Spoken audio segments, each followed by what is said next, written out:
الحمد لله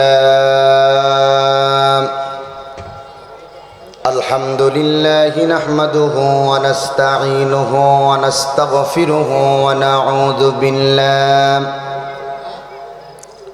ونعوذ بالله من شرور أنفسنا ومن سيئات أعمالنا من يهد الله فلا مضل له ومن يضلله فلا هادي له ونشهد أن لا إله إلا الله وحده لا شريك له ونشهد أن سيدنا وسندنا وحبيبنا ومولانا محمدا عبده ورسوله الذي أرسله بالحق بشيرا ونذيرا وداعيا إلى الله بإذنه وسراجا منيرا فقد قال الله تعالى في كلامه المجيد وفي فرقانه الحميد أعوذ بالله من الشيطان الرجيم بسم الله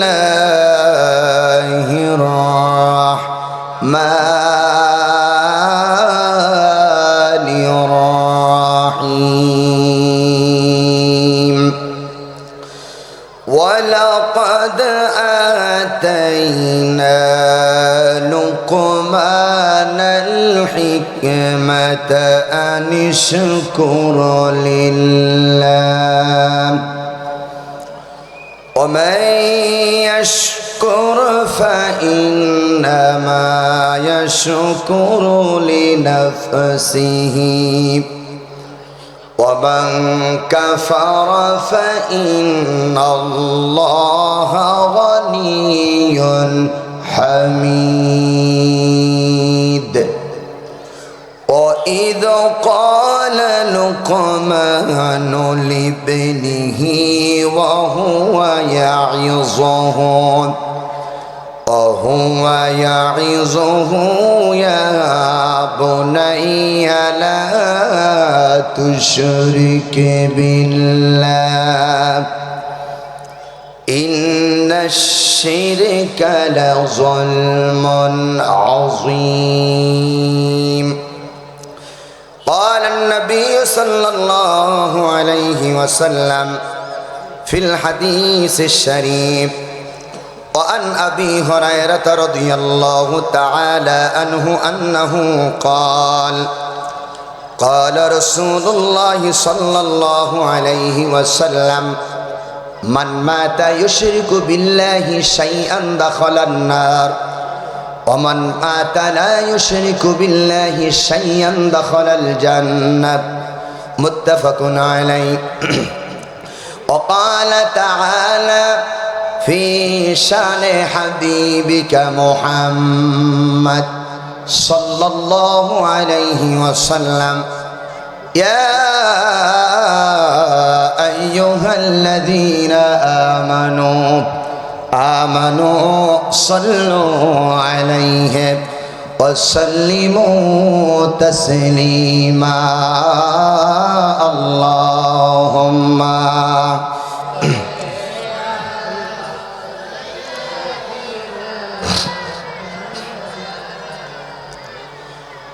وعلى آل سيدنا সকলে মহব্বতে আওয়াজ করে আল্লাহুম্মা সাল্লি আলা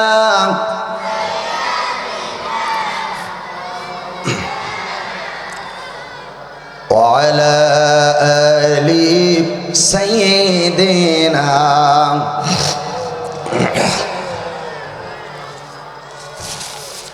হাজার ব্যথা বেদনার পরে ফিরে আসনি তুমি আপন ঘরে, দিনের আলো তুমি ছড়িয়ে দিতে চলে গেলে মদিনায় মক্কা ছেড়ে। হে রাসূল তোমাকে ভুলি আমি কেমন করে, হে রাসূল তোমাকে ভুলি আমি কেমন করে। আল্লাহুম্মা সাল্লি আলা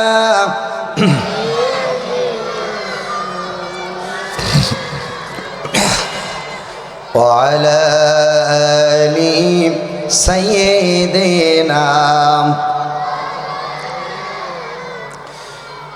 بلغ العلا بكماله كشف الدجى بجماله حسنت جميع خصاله صلوا عليه। আরবের দেশে মক্কার বুকে আমেনার জিথাই ঘর, আল্লাহর করুণায় কাউসার হয়ে ঝরসে বরম্বর। বালাগাল উলা বিকামালিহি كشف الدجى بجماله حسنت جميع خصاله صلوا عليه।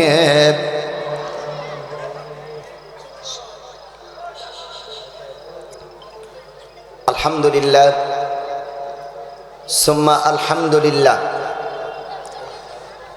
কক্সবাজার জেলা কর্তৃক আয়োজিত চেয়ারম্যানঘাটা ৭ নং ওয়ার্ড কক্সবাজার পৌরসভা কর্তৃক আয়োজিত বৃহত্তর রুমালিয়ার সরা মিলন মেলা পরিষদের উদ্যোগে একদিন ব্যাপী তাফসীরুল কোরআন মাহফিলের সুযোগ্য সম্মানিত সভাপতি জনাব মিনহাজুল আবিদিন রকি সাহেব, আজকের মাহফিলের প্রধান অতিথি যিনি আমাদের মঞ্চকে আলোকিত করেছেন, ব্যারিস্টার আবুল আলা সিদ্দিকী সাহেব, অত্র মাহফিলের বিশেষ অতিথিবৃন্দ, আমন্ত্রিত অতিথিবৃন্দ, মঞ্চবিষ্ট সকল আম্বিয়ায়ে কেরামদের উত্তরসূরি মাতার মুকুট প্রাণের প্রিয় সম্মানিত ওলামায়ে কেরাম, উপস্থিত হয়েছেন দূরদূরান্ত থেকে আগত মুহতারাম মুকাররম আয়াম্মে মাসাজিদ, সম্মানিত ওলামায়ে কেরাম, বিভিন্ন মাদ্রাসা, স্কুল, কলেজ, ইউনিভার্সিটির সম্মানিত শিক্ষক মণ্ডলী, বয়োজ্যেষ্ঠ পিতৃ সমতুল্য মুরব্বিয়ানে কেরাম, মুরব্বিয়ানে আজম, সিফাসাল আন্দোলনের অন্যতম সদস্য, তারুণ্যের উচ্ছ্বাস, খালিদ বিন ওয়ালিদের উত্তরসূরি, কলিজার টুকরা যুবক বন্ধুরা,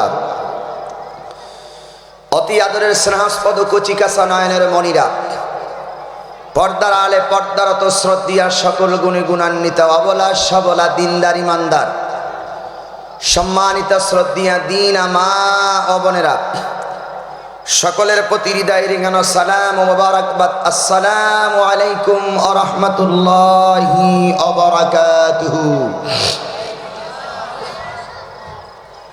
আপনারা সবাই কেমন আছেন? সবাই ভালো আছেন?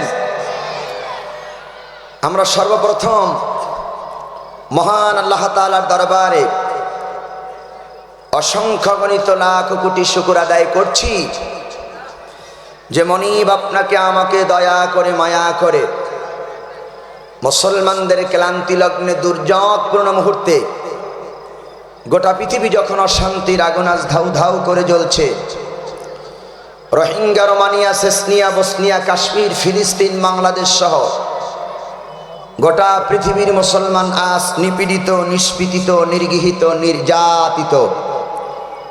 ঠিক এই মুহূর্তে আজকের এই সুন্দর আয়োজনে রুমালিয়ার যুবক কর্তৃক আয়োজিত এই সুন্দর কোরআনের অনুষ্ঠানে আপনি আমি অনকনে শীতের মধ্যে জান্নাতের বাগানে আসতে পেরেছি, বসতে পেরেছি।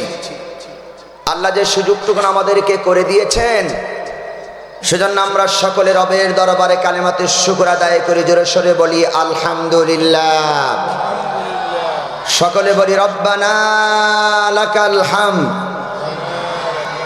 হামদান কাসীরান তাইয়্যিবান মুবারাকান ফীহি ইয়া রাব্বি লাকাল হামদু কামা ইয়ানবাগি লিজালালি ওয়াজহিকা ওয়া আযীম সুলতানিকা। প্রশংসা করলাম কার? আরো জোরে আল্লাহর প্রশংসা জোরে তিনটা তাকবীর দেব। লিল্লাহে তাকবীর। আর আওয়াজ করে লিল্লাহে তাকবীর, লিল্লাহে তাকবীর। দুরূদ ও সালাম বিশ্ব মানবতার মহান শিক্ষক রাহমাতুল লিল আলামিন সাইয়্যিদুল মুরসালিন আশরাফুল আম্বিয়া ইমামুল মুরসালিন খাতামুন নবিয়্যিন বিশ্বসভার সভাপতি হুজুর আকরাম সাল্লাল্লাহু আলাইহি ওয়াসাল্লামের প্রতি দুরূদ ও সালাম। সকলে বলেন সাল্লাল্লাহু আলাইহি ওয়াসাল্লাম। সম্মানিত উপস্থিতি, আমি আমার আলোচনার শুরুতে মোবারকবাদ জানাচ্ছি যে সমস্ত বন্ধুরা আমার খোঁজখবর নিয়ে ঢাকা প্রাণকেন্দ্র থেকে কক্সবাজার এত দূর পর্যন্ত নিয়ে এসেছেন। অন্তরের অন্তঃস্থল থেকে বন্ধুদের জন্য দোয়া করছি, আল্লাহ তাআলা আমার যুবক বন্ধুদেরকে কবুল করুন। মোবারকবাদ জানাচ্ছি আপনাদেরকে হাজারো ব্যস্ততাকে উপেক্ষা করে আমার বন্ধুদের ডাকে সাড়া দিয়ে কোরআনের কথা শোনার জন্য যে ময়দানে এসেছেন। যারা আজকে এই তাফসীরুল কোরআন মাহফিলে বুদ্ধি পরামর্শ, লাইট মাইট, প্যান্ডেল, খাবার সহ যে যেভাবে সহযোগিতা করেছেন, আল্লাহ প্রত্যেকের সহযোগিতাটুকুন ইসলামের জন্য কবুল করে নিন। উপস্থিতি, আমি আপনাদের এই গ্রামের একজন মেহমান, আর আপনারা সকলে হলেন মেজবান। মেহমান বাড়িতে আসার পরে যদি মেজবান কথাবার্তা না বলে, দেখা সাক্ষাৎ না করে, দরজা যদি না খোলে, ওই বাড়ি থেকে আর মেহমান আসে? এ কথা তারা কি বুঝালাম? এখনো যারা রাস্তাঘাটে, দোকানপাটে, বাজারে, চার হোস্টেলে হাঁটাহাঁটি করছেন, ঘোরাঘুরি করছেন, সকলে মেহেরবানি করে জান্নাতের বাগানে চলে আসুন। আমরা এই তাফসীরুল কোরআন মাহফিলের পক্ষ থেকে উদাত্ত আহ্বান জানাচ্ছি, যারা এখনো আসেননি তারা তাড়াতাড়ি চলে আসুন। আল্লাহ তাদের আসার তৌফিক দান করুন। হতে পারে আজকের এই তাফসীরুল কোরআন মাহফিল আপনার আমার জিন্দেগীর শেষ মাহফিল। আগামী বছর এই তাফসীর পাবো কি পাবো না কেউ জানি না। কে জানে? আরো জোরে। যারা এখনো আসেননি তাড়াতাড়ি চলে আসুন। দাঁড়ানো ভাইরা সুযোগ গ্রহণ করুন। উপস্থিতি, আমি আপনাদের সামনে কোরআনুল কারীমের 31 নম্বর সূরা, সূরার নাম হলো সূরাতুল লুকমান। এখান থেকে 12 এবং 13 দুইটি আয়াত আমি মুকাদ্দামে তেলাওয়াত করেছি। নবীজির অসংখ্য হাদিস থেকে একটা হাদিস আমি তেলাওয়াত করেছি। দুটি আয়াত, একটি হাদিসের আলোকে খুবই অল্প সময় কিছু কথা শোনাবো। যেহেতু আমার পরে একজন আলোচক আছেন, বিশিষ্ট ইসলামী চিন্তাবিদ, আন্তর্জাতিক খ্যাতিসম্পন্ন মুফাসসিরে কোরআন ডক্টর মুফতি মোহাম্মদ জাকারিয়া নূর সাহেব, হুজুর নির্ধারিত সময় চলে আসবেন ইনশাআল্লাহ। হুজুরের আসার পূর্ব মুহূর্ত পর্যন্ত কিছু কথা শোনাতে চাই। কথা বলার কোনো যোগ্যতা বা ইলম আমার মধ্যে নাই। আমা তৌফিক ইল্লা বিল্লাহ, আলাইহি তাওয়াক্কালতু ইলাইহি উনীব। আমার রব আমার মনিব যেন কিছু কথা বলার তৌফিক দান করে, সবাই বলেন আমিন। আসুন সর্বপ্রথম আমরা আমাদের তেলাওয়াতকৃত আয়াতের শাব্দিক অনুবাদ শুনি, তারপরে আস্তে আস্তে ব্যাখ্যা বা তাফসীর দিক আগানোর চেষ্টা করব ইনশাআল্লাহ। আল্লাহ পাক বলেন, ওয়ালাকাদ আতাইনা লুকমানাল হিকমাতা আনিশকুর লিল্লাহ, নিশ্চয়ই আমি আমার লোকমানকে হিকমা বা জ্ঞান দান করেছি। আনিশকুর লিল্লাহ, যাতে সে তার রবের শুকর আদায় করে, আল্লাহর শুকর কৃতজ্ঞতা প্রকাশ করে। ওমাই ইয়াশকুর, অতবার যে ব্যক্তি শুকর আদায় করে, ফাইন্নামা ইয়াশকুরু লিনাফসিহি, অতবার সে যেন তার নিজের শুকর আদায় করে। অমান কাফারা, আর যে ব্যক্তি কুফরি করে, অস্বীকার করে, রবের কৃতজ্ঞতা প্রকাশ করতে অস্বীকার করে, ফাইন্নাল্লাহা গানিয়্যুন হামিদ, আর নিশ্চয়ই মহান আল্লাহ তার নিজের প্রশংসায় প্রশংসিত। ওয়াইদ ক্বালা লুকমানু লিবনিহি, স্মরণ করুন সেই সময়ের কথা যখন হযরতে লোকমান সন্তানকে নসিহত করেছেন, উপদেশ দিয়েছেন, ইয়া বুনাইয়া, হে ছেলে, লা তুশরিক বিল্লাহ, আল্লাহর সাথে শিরিক করো না। ইন্নাশ শিরকা লাযুলমুন আযীম, শিরক হলো মস্ত বড় অপরাধ, মস্ত বড় জুলুম। এই হলো তেলাওয়াতকৃত আয়াতের শাব্দিক অনুবাদ। আসুন ব্যাখ্যার দিকে যাই। ব্যাখ্যা মানে তাফসীর, আর তাফসীর শব্দটি এসেছে বাবে তাফঈল থেকে, যার অর্থ খুলে দেওয়া, ওপেন করে দেওয়া, স্পষ্ট করে দেওয়া, ইজহার করে দেওয়া, ঢাকনাকে সরিয়ে দেওয়া, উলঙ্গ করে দেওয়া, ন্যাংটা করে দেওয়া।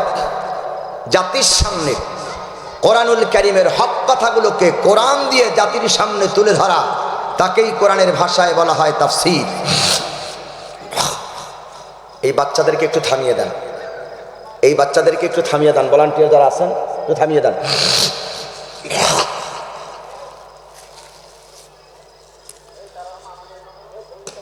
হ্যাঁ, আস্তে। তেলাওয়াত করছি সূরার নাম লোকমান। এই সূরাতে আয়াতের সংখ্যা হলো 34, রুকু সংখ্যা হলো 4। সূরাটা নাজিল হয়েছে মক্কায়, আয়াত সংখ্যা 31, সূরার নাম লোকমান। পরে বন্ধুগণ, সূরার নাম লোকমান। কোরআন শরীফে 114টা সূরার মধ্যে আল্লাহ তাআলা বিশেষ করে তার এক খাস বান্দার নামে একটা সূরা নাজিল করেছেন। সূরার নাম হলো সূরাতুল লোকমান। এখন যে বান্দার নামে আল্লাহ সূরা লোকমান নাজিল করেছেন, এই লোকমানের মর্যাদা কত, সম্মান কত, নিশ্চয়ই আপনারা বুঝতে পেরেছেন। লোকমানের মর্যাদা আছে বিদায় আল্লাহ তাআলা কোরআন শরীফে একটা সূরা নাজিল করেছেন, সূরার নাম সূরাতুল লোকমান। হযরত লোকমানের এত মর্যাদা, এত সম্মান কেন? হযরত লোকমানের সম্মান মর্যাদা এই জন্যে, হযরত লোকমানের কিছু কথা, কিছু নসিহত, কিছু বয়ান, কিছু বক্তব্য আল্লাহ সুবহানাহু ওয়া তাআলার কাছে খুবই ভালো লেগেছেন। সেই কথাগুলোকে আল্লাহ সূরা লোকমানে তুলে দিয়ে, লোকমানের নামে আল্লাহ কোরআন শরীফ একটা সূরা দিয়েছেন, সূরার নাম সূরাতুল লোকমান। প্রিয় বন্ধুগণ, এখন আপনাদের কাছে আমার একটি প্রশ্ন। আল্লাহ যে হযরত লোকমানের নামে কোরআন শরীফে সূরা নাজিল করেছে, লোকমানের সম্মান, মর্যাদা, ইজ্জত কম না বেশি? কথা বলুন। এখন লোকমানের মর্যাদা কেন বেশি? হযরত লোকমান তিনি কোনো নবীও নান, রসুল নান। সকল ওলামায়ে কেরাম, সকল মুহাদ্দিসে কেরাম একমত পোষণ করেছেন হযরতে লোকমান একজন আল্লাহ তাআলার নৈকট্যতম বান্দা, নিকটতম বান্দা, কাছের বান্দা হযরতে লোকমান। আপনি এবং আমি যেমন আল্লাহর বান্দা, ঠিক লোকমানও তেমন আল্লাহর বান্দা। কিন্তু লোকমান বান্দা হওয়া সত্ত্বে লোকমানের মর্যাদা আল্লাহ আকাশচুম্বী বাড়িয়ে দিয়েছেন, কিন্তু আপনার আমার মর্যাদা বাড়েনি। কেন বাড়েনি? হযরতে লোকমানের মতন আপনি আমি হতে পারিনি, সেই জন্য আপনার আমার মর্যাদা বাড়েনি। প্রিয় বন্ধুগণ, আমরা কি আমাদের মর্যাদা বাড়াতে চাই? সবাই বলুন, আমরা কি আমাদের সম্মান বাড়াতে চাই? সম্মান এবং মর্যাদা বাড়াতে হলে লোকমানের মতন যদি কাজ করতে পারি, উপদেশ দিতে পারি, নাসিহা করতে পারি। লোকমানের সম্মান মর্যাদা বেড়েছে 10টা কথার কারণে। কয়টা কারণ? এই 10টা কাজও যদি আমরা করি, 10টা কথা যদি আমরাও মানি, আমাদের সম্মান, আমাদের ইজ্জত কে বাড়িয়ে দিবে? কে বাড়িয়ে দিবে? কান লাগান। সম্মানিত ভাইয়েরা আমার, প্রাণ প্রিয় কক্সবাজারবাসী, আল্লাহ রাব্বুল আলামিন तमाम পৃথিবীর মানুষকে মেসেজ দিচ্ছেন, ও মানুষেরা, তোমরা যদি তোমাদের মর্যাদা আমার লোকমানের মতো বাড়াতে চাও, সম্মান ইজ্জত যদি বাড়াতে চাও, তোমরাও লোকমানের মতো 10টা কাজ যদি করো, আমি আল্লাহ তাআলা ওয়াদা দিলাম তোমাদের সম্মান মর্যাদাও আমি আল্লাহ আকাশচুম্বী বাড়িয়ে দেব। ভাইয়েরা আমার, এখন আমাদের মর্যাদা যদি বাড়াতে হয়, 1 নাম্বার আমাদের শিক্ষা নিতে হবে। আমাদের জ্ঞান দিয়ে আমাদের আল্লাহর কাছে আমাদের মর্যাদা বাড়াতে হবে। তাই আল্লাহ রাব্বুল আলামিন বলেন, বান্দা তুমি যদি মর্যাদা বাড়াতে চাও, 1 নাম্বার তুমি শিক্ষা অর্জন করো, জ্ঞান। কেননা লোকমানের মর্যাদা বাড়িয়ে দিয়েছি আমি আল্লাহ হযরতে লোকমানের জ্ঞানের কারণে। আল্লাহ পাক বলেন, ওয়ালাকাদ আতাইনা লুকমানাল হিকমাতা আনিশকুর লিল্লাহ। আল্লাহ রাব্বুল আলামিন বলেন, ওয়ালাকাদ আতাইনা লুকমানাল হিকমা, নিশ্চয় আমি আল্লাহ লোকমানকে হিকমা বা জ্ঞান দান করেছি। আর এই জ্ঞানের মাধ্যমে আমার লোকমান আমি আল্লাহ রাব্বুল আলামিনের কাছে মর্যাদাশীল বান্দা হয়ে গেছে। সুবহানাল্লাহ বলেন। লোকমান জ্ঞানের কারণে আল্লাহর কাছে কি হয়েছে? মর্যাদাশীল বান্দা হয়েছে। লোকমান অনেক জ্ঞানী। তৎকালীন যুগে লোকমানের মতন এত জ্ঞানী ব্যক্তি ওই সমাজে, ওই দেশে আর ছিল না। লোকমান কতটা জ্ঞানী! হযরতে লোকমান এক বাড়িতে দুম্বা, বকরি, ভেড়া চড়াতেন। এই অবস্থায় বহুদূর থেকে লোকের আসতো হযরতে লোকমানের কাছে জ্ঞান নেওয়ার জন্য। একদিন তার মনিব দেখলো যে বহুদূর থেকে অনেক লোকজন আসা যাওয়া করে লোকমানের কাছে জ্ঞান নেওয়ার জন্য। মনিব মনে মনে চিন্তা করলো যে আসলে লোকমান সঠিক জ্ঞানী কিনা, আমি মনিব বা আমি প্রভু, আমি তার মালিক, একটু পরীক্ষা করতে চাই। ভাইয়েরা আমার, মনিব তার লোকমানকে ডাকলো, ডেকে বললেন, ও লোকমান, আমি দেখতে পাচ্ছি বহুদূর থেকে তোমার কাছে লোকজন আসে জ্ঞান নেওয়ার জন্যে, আর তুমি তাদেরকে জ্ঞান বা হিকমা শিক্ষা দাও। আমি আজকে তোমার মনিব পরীক্ষা করব, ও লোকমান তুমি আসলে জ্ঞানী কিনা, দেখবো তুমি পরীক্ষায় পাশ করো কিনা। হযরতে লোকমান মনিবের কথা শুনলেন, আর তিনি বললেন, শোনেন মনিব, আপনি আমাকে পরীক্ষা করেন, ইনশাআল্লাহ আপনার পরীক্ষায় আমি লোকমান পাশ করব। সুবহানাল্লাহ বলেন। লোকমান কি বলছে? ইনশা, কথা বলেন, ইনশাআল্লাহ আমি পরীক্ষায় পাশ করব। আমি কক্সবাজার থেকে চট্টগ্রাম যাব, আমি কক্সবাজার থেকে টেকনাফ যাব, আমি কক্সবাজার থেকে ঢাকাতে যাব। শেষের যে কথাটা হওয়া উচিত ছিল, কি হওয়া উচিত ছিল? কথা বলুন, ইনশা। কিন্তু আমরা তো তা বলি না। কেন বলি না? হযরতে লোকমানের মতন জ্ঞান আমাদের না থাকার কারণে এই শব্দটা আমরা ব্যবহার করি না। আমরা বলি কক্সবাজার থেকে চট্টগ্রাম যাব, কিন্তু লোকমান তা বলেনি। মনিব, আপনি আমাকে পরীক্ষা করুন, ইনশাআল্লাহ পরীক্ষা আমি পাস করব। এক লোক বাজারে যাচ্ছে গরু কেনার জন্য। শুনতেছেন তো আপনার আমার কথা? বাজারে যাচ্ছে গরু কেনার জন্য। মাঝপথে একজন জ্ঞানী ব্যক্তির সাথে দেখা হয়ে গেছে। জিজ্ঞেস করছে, ভাই যাচ্ছ কোথায়? কয় বাজারে যাচ্ছে গরু কেনার জন্য। পকেটে আছে গরম টাকার ঝনঝনানি। জ্ঞানী ব্যক্তি, হেকমাওয়ালা ব্যক্তি বললেন যে ভাই তুমি বাজারে যাচ্ছ গরু কেনার জন্য, তুমি বলো ইনশাআল্লাহ। তিনি রেগে বললেন, দেখো পকেটে আছে টাকা, বাজারে আছে গরু, ওখান থেকে গরু কিনে নিয়ে আসবো, ইনশাআল্লাহ বলার কি দরকার আছে? বলল না, অহংকার করে চলে গেল বাজারে। বাজারে গিয়ে গরুর দাম দর করছে, আর পিছনে লাগছে পকেট মার, ওই যে টাকা চুরি করে, কি বলেন আপনারা কক্সবাজারের লোকেরা? পকেট মার। এই পকেট মার লেগেছে পিছনে। পকেট থেকে টাকা তুলে নিয়ে গেছে। গরুর দাম দর করে পকেট থেকে টাকা বের করে দেবে, পকেটে দেখে কি নাই, টাকা নাই। মন খারাপ করে বাড়ির দিক চলে আসছে। আবার সেই জ্ঞানবান ব্যক্তির সাথে দেখা হয়ে গেছে। জিজ্ঞেস করছে, ভাই গরু কি কেনেন নাই? বলছে ইনশাআল্লাহ পকেটের টাকা চলে নিয়ে গেছে।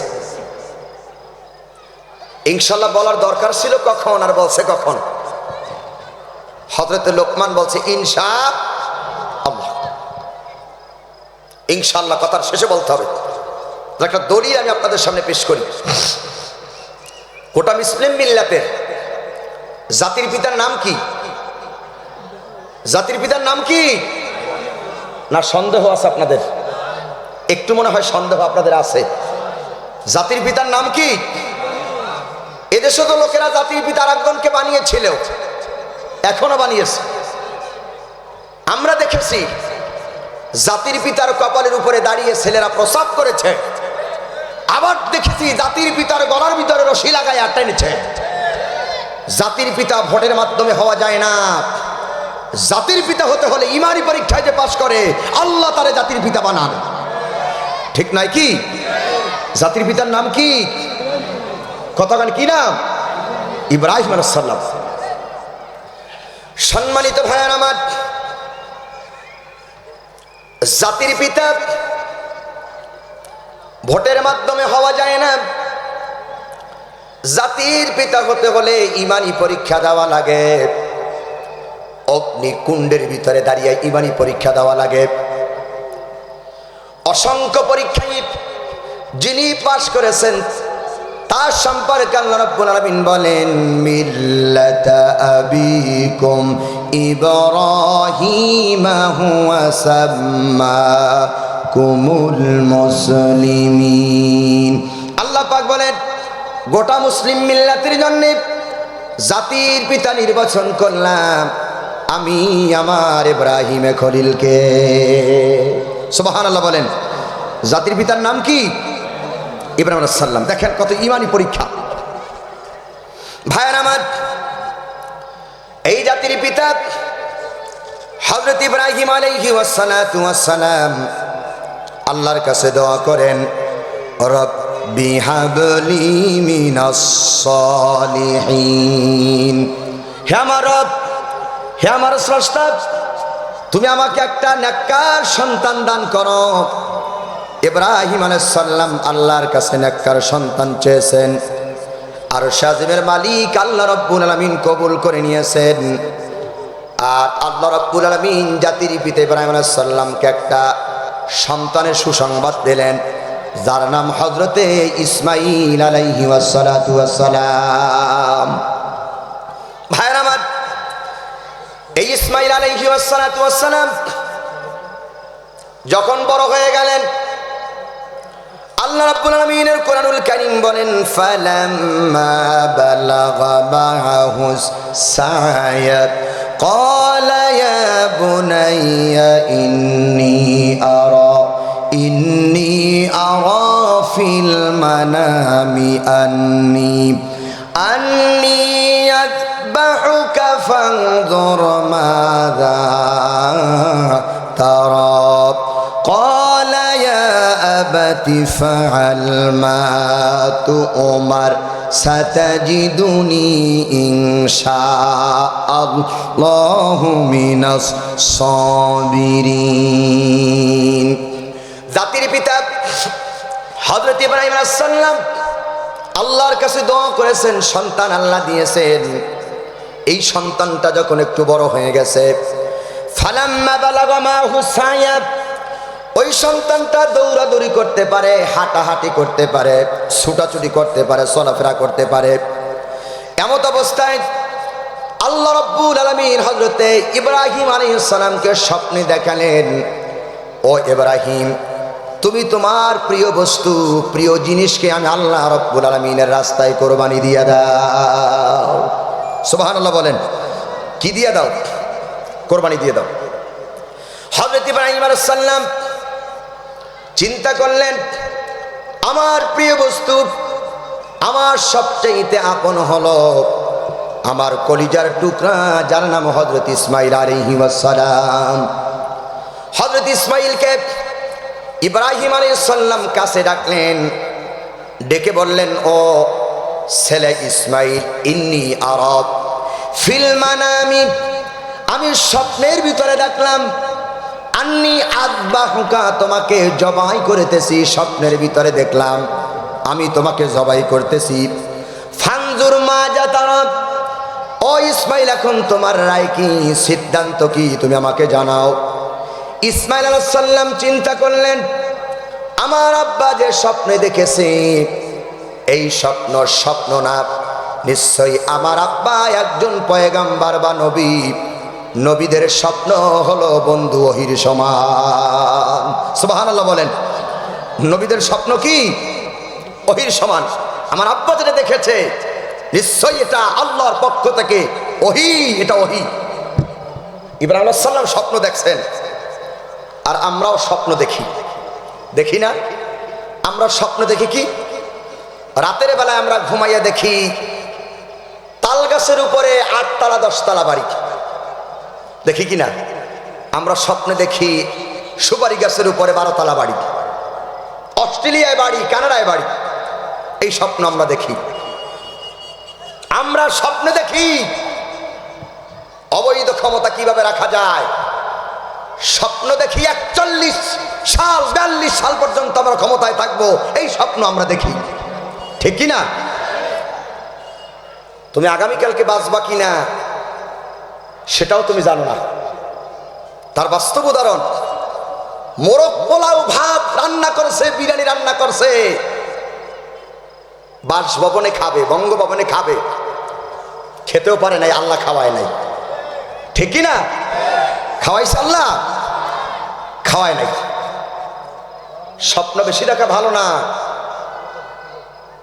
আল্লাহ জানেন কারে কোথায় রাখবেন, কাকে কোথায় নিয়ে যাবেন, আল্লাহ ভালো জানেন। ভাত রান্না করছে, সেটাও খেতে পারে নাই, আবার কিভাবে 41 সাল আর 42 সাল স্বপ্নে দেখো। এই স্বপ্ন কেন দেখি? স্বপ্ন দেখার পিছনে কারণ হইল আল্লাহ পরকালকে একেবারে ভুলে গেছি, কবর হাসর সিরাত মিজানকে ভুলে গেছি, তাই স্বপ্ন দেখি। তাই আমাদের স্লোগান, নগদ জাপাও হাত পেতে নাও, বাকির খাতায় শূন্য থাক, দূরের বদল আপনি শুনে মাঝখানে দেবে যায় পাক। নগদ জাপাও, তা হাত পেতে নাও, এই হলো আমাদের স্বপ্ন। আর একটু স্বপ্নের কথা শোনাই। সম্মানিত ভাইয়ের আমার, ইব্রাহিম আলাইহিস সালাম স্বপ্নে দেখলেন, আর আমাদের স্বপ্ন। জামিউত তিরমিজির কিতাবুজ জুহুদ থেকে হাদিস শোনাচ্ছি। আল্লাহ নবী বলেন, আমরা যে স্বপ্ন দেখি, আমরা যে আশা করি, আমাদের স্বপ্ন এবং আশা সব মিথ্যা।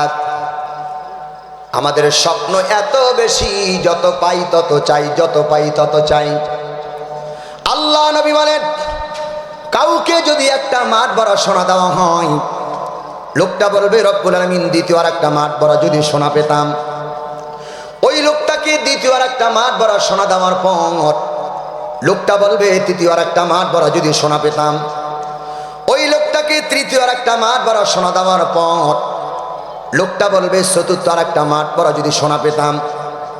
আল্লাহ নবী বলে, একটা মাঠ ভরা সোনা পেল মন ভরল না, 2 মাঠ ভরা সোনা পেল মন ভরল না, 3 মাঠ ভরা সোনা পেল মন ভরল না। মানুষের পেট কবরের 3.5 হাত মাটি ছাড়া ভরবে না।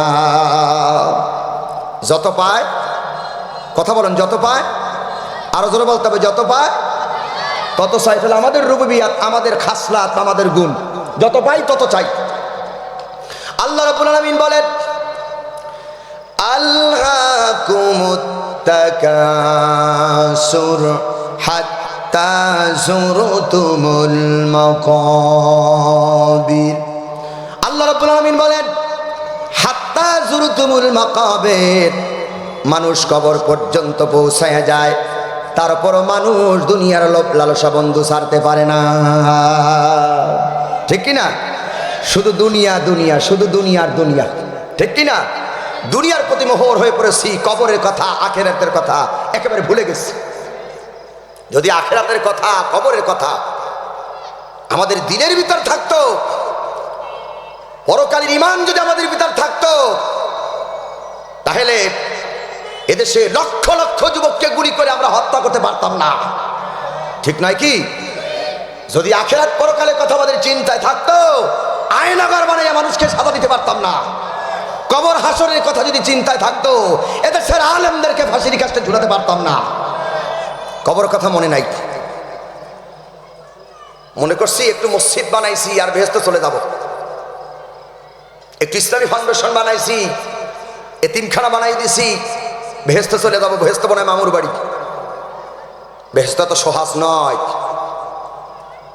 সাহাবায়ে কেরাম রিদওয়ানুল্লাহি তাআলা আলাইহিম আজমাইন জান্নাতের সার্টিফিকেট পেয়েছেন, সুসংবাদ পেয়েছেন, তারপরও তারা কবর দেখে দেখে কাঁদছেন। আর আমরা বিমালুম কবরের কথা বলে গেছি, কেন? দুনিয়ার লোভে।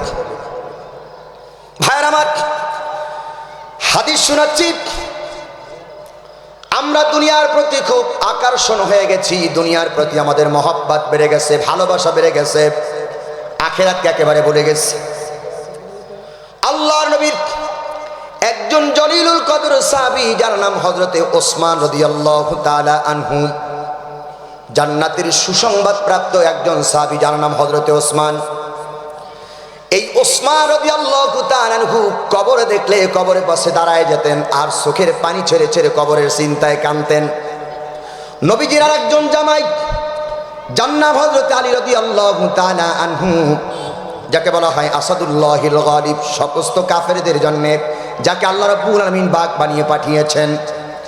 এই আলী রাদিয়াল্লাহু তাআলা আনহু হযরত ওসমান রাদিয়াল্লাহু তাআলা আনহুকে জিজ্ঞেস করলেন, ভাই ওসমান, আল্লাহ নবী মসজিদে নববীর ভিতরে যখন জান্নাত আর জাহান্নামের বয়ান করে, তখনও তো তুমি এত বেশি কাঁদো না, কবর দেখলে ওসমান তুমি কেন বেশি কাঁদো?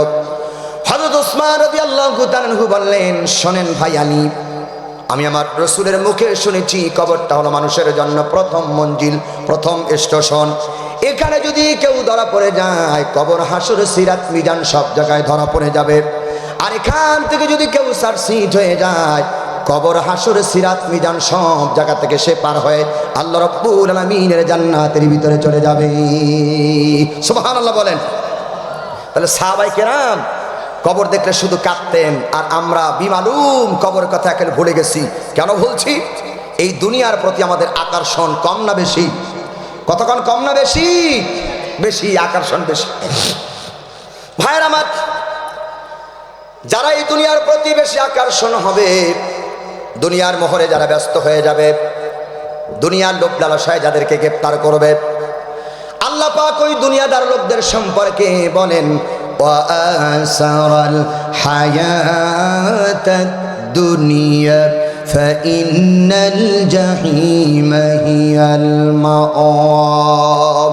এই পাঠ পার্থিব জীবনকে যারা ভালোবাসবে, অগ্রাধিকার দেবে, এই দুনিয়ার প্রতি যাদের মহব্বত বাড়বে, দুনিয়াকে যারা ভালোবাসবে, আল্লাহ পাক বলেন এই দুনিয়াদারদের লোকদের ঠিকানা হলো ফাইন্নাল জাহিমা হিয়াল মাআব, তাদের ঠিকানা হলো জাহান্নাম।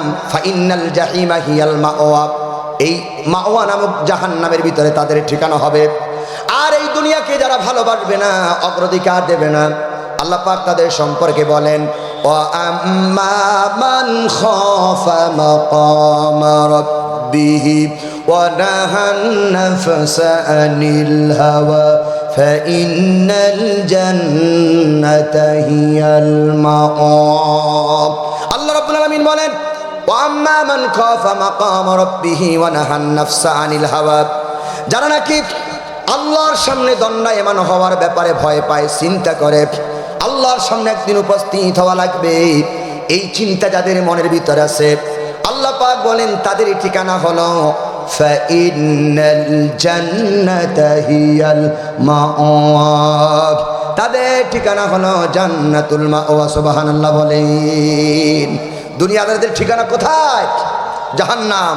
আর আখিরাতমুখী পরকালমুখী মানুষের ঠিকানা কোথায়? জান্নাত। এখন কি আমরা জান্নাতমুখী হতে চাই না জাহান্নামমুখী হতে চাই? আমরা চলে জান্নাতমুখী হতে চাই। তাহলে আমরা স্বপ্ন দেখি দুনিয়ার স্বপ্ন, আর নবীরা স্বপ্ন দেখেছেন আল্লাহর পক্ষ থেকে, ঈমানি স্বপ্ন, ওহীর স্বপ্ন। মনে আছে তো হযরত ইব্রাহিম আলাইহিস সালাম স্বপ্ন দেখেছেন সন্তান ইসমাইলকে কি করছে? কি করছে? জবাই করছে।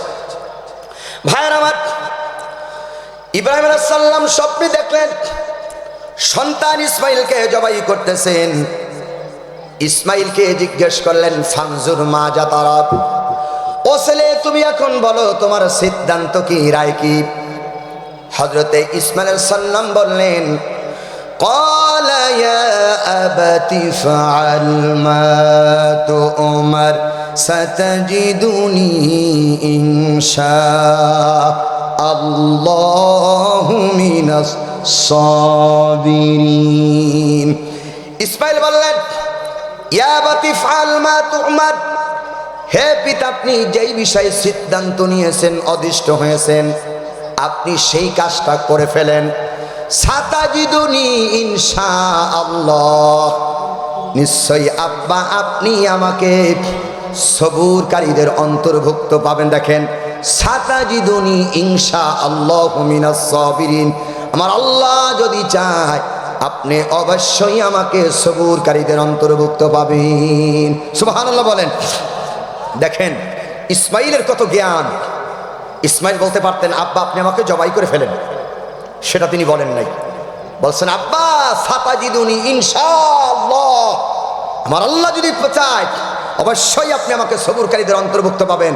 আব্বা আপনি কাজটা করে ফেলেন, আমি সবুরকারীদের অন্তর্ভুক্ত আপনি আমাকে পাবেন ইনশা। কথা বলেন ইনশা আল্লাহ। ইসমাইল কিন্তু বলেন আব্বা জবাই করেন, শব্দ ব্যবহার করছে কি ইনশা আল্লাহ। ভাইয়ের আমার, গভীর মনোযোগ। হযরত ইব্রাহিম আলাইহিস সালাম ছেলের কথাবার্তা শুনলেন, ছেলে রাজি হয়েছেন। এবার ইব্রাহিম আলাইহিস সালাম সন্তানকে জবাই করবেন। ছেলে ইসমাইলকে নিয়ে মিনার প্রান্তরে চলে গেলেন। ওই জায়গা যারা হজ করেছেন দেখেছেন এখন একটা পাথরে সেখানে আছে। মিনার প্রান্তরে চলে গেলেন, জবাই করবেন আর জবাই হয়ে যাবেন। উভয় রায় হয়ে গেল। ফালাম্মা আসলামা ওয়া তাল্লাহু লিল জাবিন, উভয় যখন সিদ্ধান্ত নিল জবাইয়ের ব্যাপারে, একজনে জবাই দিবেন আর একজনে জবাই হয়ে যাবেন, উভয় আল্লাহর হুকুমের কাছে মাথা নত করে দিলেন, আসলিম হয়ে গেলেন, সিলিন্ডার হয়ে গেলেন, আত্মসমর্পিত হয়ে গেলেন। হযরত ইসমাইল আলাইহিস সালামকে যখন শোয়া, ইসমাইল আলাইহিস সালাম চাক্কু বা ছুরি চালাচ্ছিলেন। ওয়ানাদাইনাহু আইয়া ইব্রাহিম, আল্লাহ রাব্বুল আলামিন তখন হযরত ইব্রাহিমকে ডাকলেন, ও আমার ইব্রাহিম, ও আমার ইব্রাহিম, আমি তোমাকে আদেশ করেছি তোমার ছেলেকে জবাই করো। শোনো, আমি তোমার ছেলেকে জবাই করতে বলি নাই, আমি আল্লাহ তোমাকে বড় পরীক্ষা করেছি। আমি আল্লাহ দেখেছি তোমার ছেলের মোহাব্বত তোমার দিলে বেশি না আমি আল্লাহ রাব্বুল আলামিনের মোহাব্বত তোমার দিলে বেশি। সুবহানাল্লাহ বলেন। আল্লাহ কি করেন? ইব্রাহিমকে কি করেন? পরীক্ষা করেন। যারা ইমানদার হয় ইমানদারদেরকে আল্লাহ পরীক্ষা করেন, কোন জালেম কাফেরদেরকে আল্লাহ পরীক্ষা করে না। ঠিক নয় কি? ইব্রাহিম আলাইহিস সালামকে আল্লাহ কি করে? পরীক্ষা করে। দেখেন ইসমাইলের মায়া দিলে বেশি না আমি আল্লাহর মায়া দিলে বেশি? আপনারা বলুন তো, ইব্রাহিম আলাইহিস সালামের দিলে মায়া কার বেশি আর আমাদের মায়া কার বেশি? আমাদের মায়া কার বেশি? দুনিয়ার মায়া। কিসের মায়া? বাড়ি আর গাড়ি, টাকার পয়সা, ক্ষমতার ক্ষমতা। কারো যদি বাড়ি থাকে কক্সবাজারে একটা, চিন্তা করে চট্টগ্রামে বাড়ি করা যায় কেমনে? চট্টগ্রামে বাড়ি হওয়ার পর চিন্তা করে অস্ট্রেলিয়া কানাডায় বাড়ি করা যায় কেমনে? অস্ট্রেলিয়া কানাডা বাড়ি করার পর চিন্তা করে মঙ্গল গ্রহে বাড়ি করা যায় কেমনে? মঙ্গল গ্রহে বাড়ি করার পর চিন্তা করে তাম পৃথিবীর ক্ষমতা অবৈধভাবে রাজত্ব করা যায় কেমনে? ঠিক কিনা? এগুলো আমাদের চিন্তা। আর এগুলো আমাদের চিন্তা। আর ইব্রাহিম আলাইহিস সালাম এই দুনিয়ার চিন্তা নাই, আল্লাহর ভালোবাসা, আল্লাহর মোহাব্বত ইব্রাহিমের দিলে বেশি। এই জন্য আল্লাহ ইমানই পরীক্ষা করেন, জাতির পিতা আল্লাহ বানাবেন। ভাইয়ের আমার,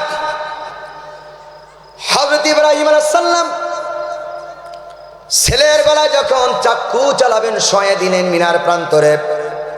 আল্লাহ পাক বলে, ও ইব্রাহিম, তুমি তোমার পরীক্ষায় পাশ করেছো। কদ সাদ্দাকতার রুইয়া ইন্না কাযালিকা নাজজিল মুহসিনিন। ও ইব্রাহিম, এটা ছিল তোমার জন্য একটা বড় পরীক্ষা। ইন্না হাযা লাহুয়াল বালাউল মুবিন। ও ইব্রাহিম, তুমি তোমার স্বপ্নকে বাস্তবায়ন করেছ। ও ইব্রাহিম, আমি যে আল্লাহ তোমাকে আদেশ করেছি সেই আদেশ তুমি পালন করেছ। তবে ইসমাইল কুরবানি নয়, এটা ছিল তোমার জন্য ইব্রাহিম বড় একটা পরীক্ষা।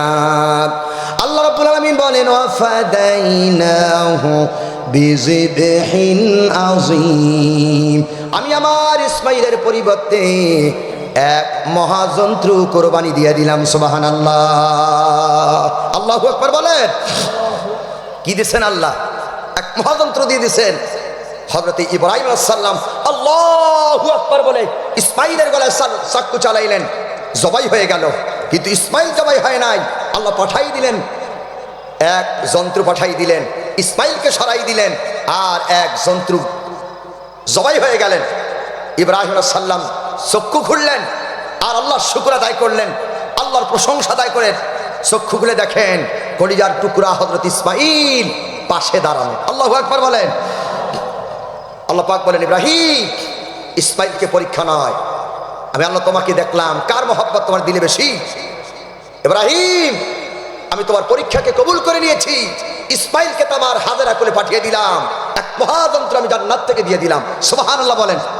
সমস্ত মুফাসসিরে কেরাম এই আয়াতের ব্যাপারে বলেন, হযরত ইসমাইল আলাইহিস সালাতু ওয়াস সালাম যদি ইনশাআল্লাহ না বলতেন তাহলে জবাই হয়ে যেতেন। কি হয়ে যেতেন? ওই যে বলছে সাতাজিদুনি ইনশাআল্লাহু মিনাস সাবিরিন। এই যে ইনশাআল্লাহ বলছেন, এই ইনশাআল্লাহ বলার কারণে আল্লাহ তাআলা ইসমাইলের কোরবানিকে কবুল করেনি, আল্লাহ তাআলা মহাযন্ত্র দিয়েছে।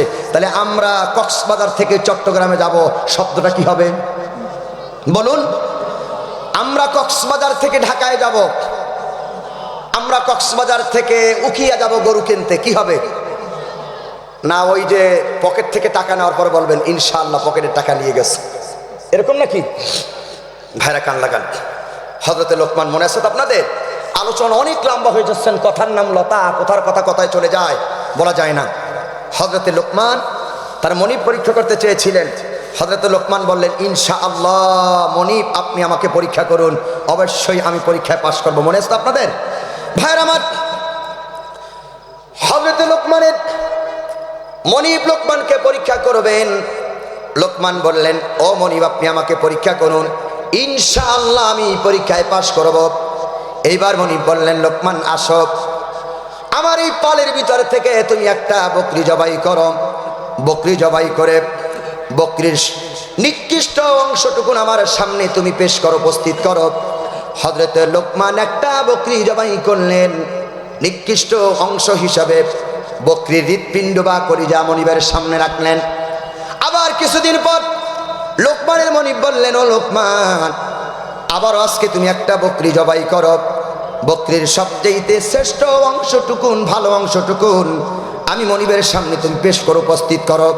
এবারও লোকমান বকরি জবাই করলেন, হৃৎপিণ্ড বা কলিজা আবার সামনে রাখলেন। মনিব জিজ্ঞাসা করলেন, লোকমান, ভালো জিনিস রাখতে কইলাম, হৃৎপিণ্ড বা কলিজা রাখলে, মন্দ অংশটুকুন রাখতে বললাম, হৃৎপিণ্ড বা কলিজা রাখলে কারণ কি? হযরত লোকমান বললেন, শোনেন মনিব, এই হৃৎপিণ্ড কলিজা আমি কেন রাখলাম?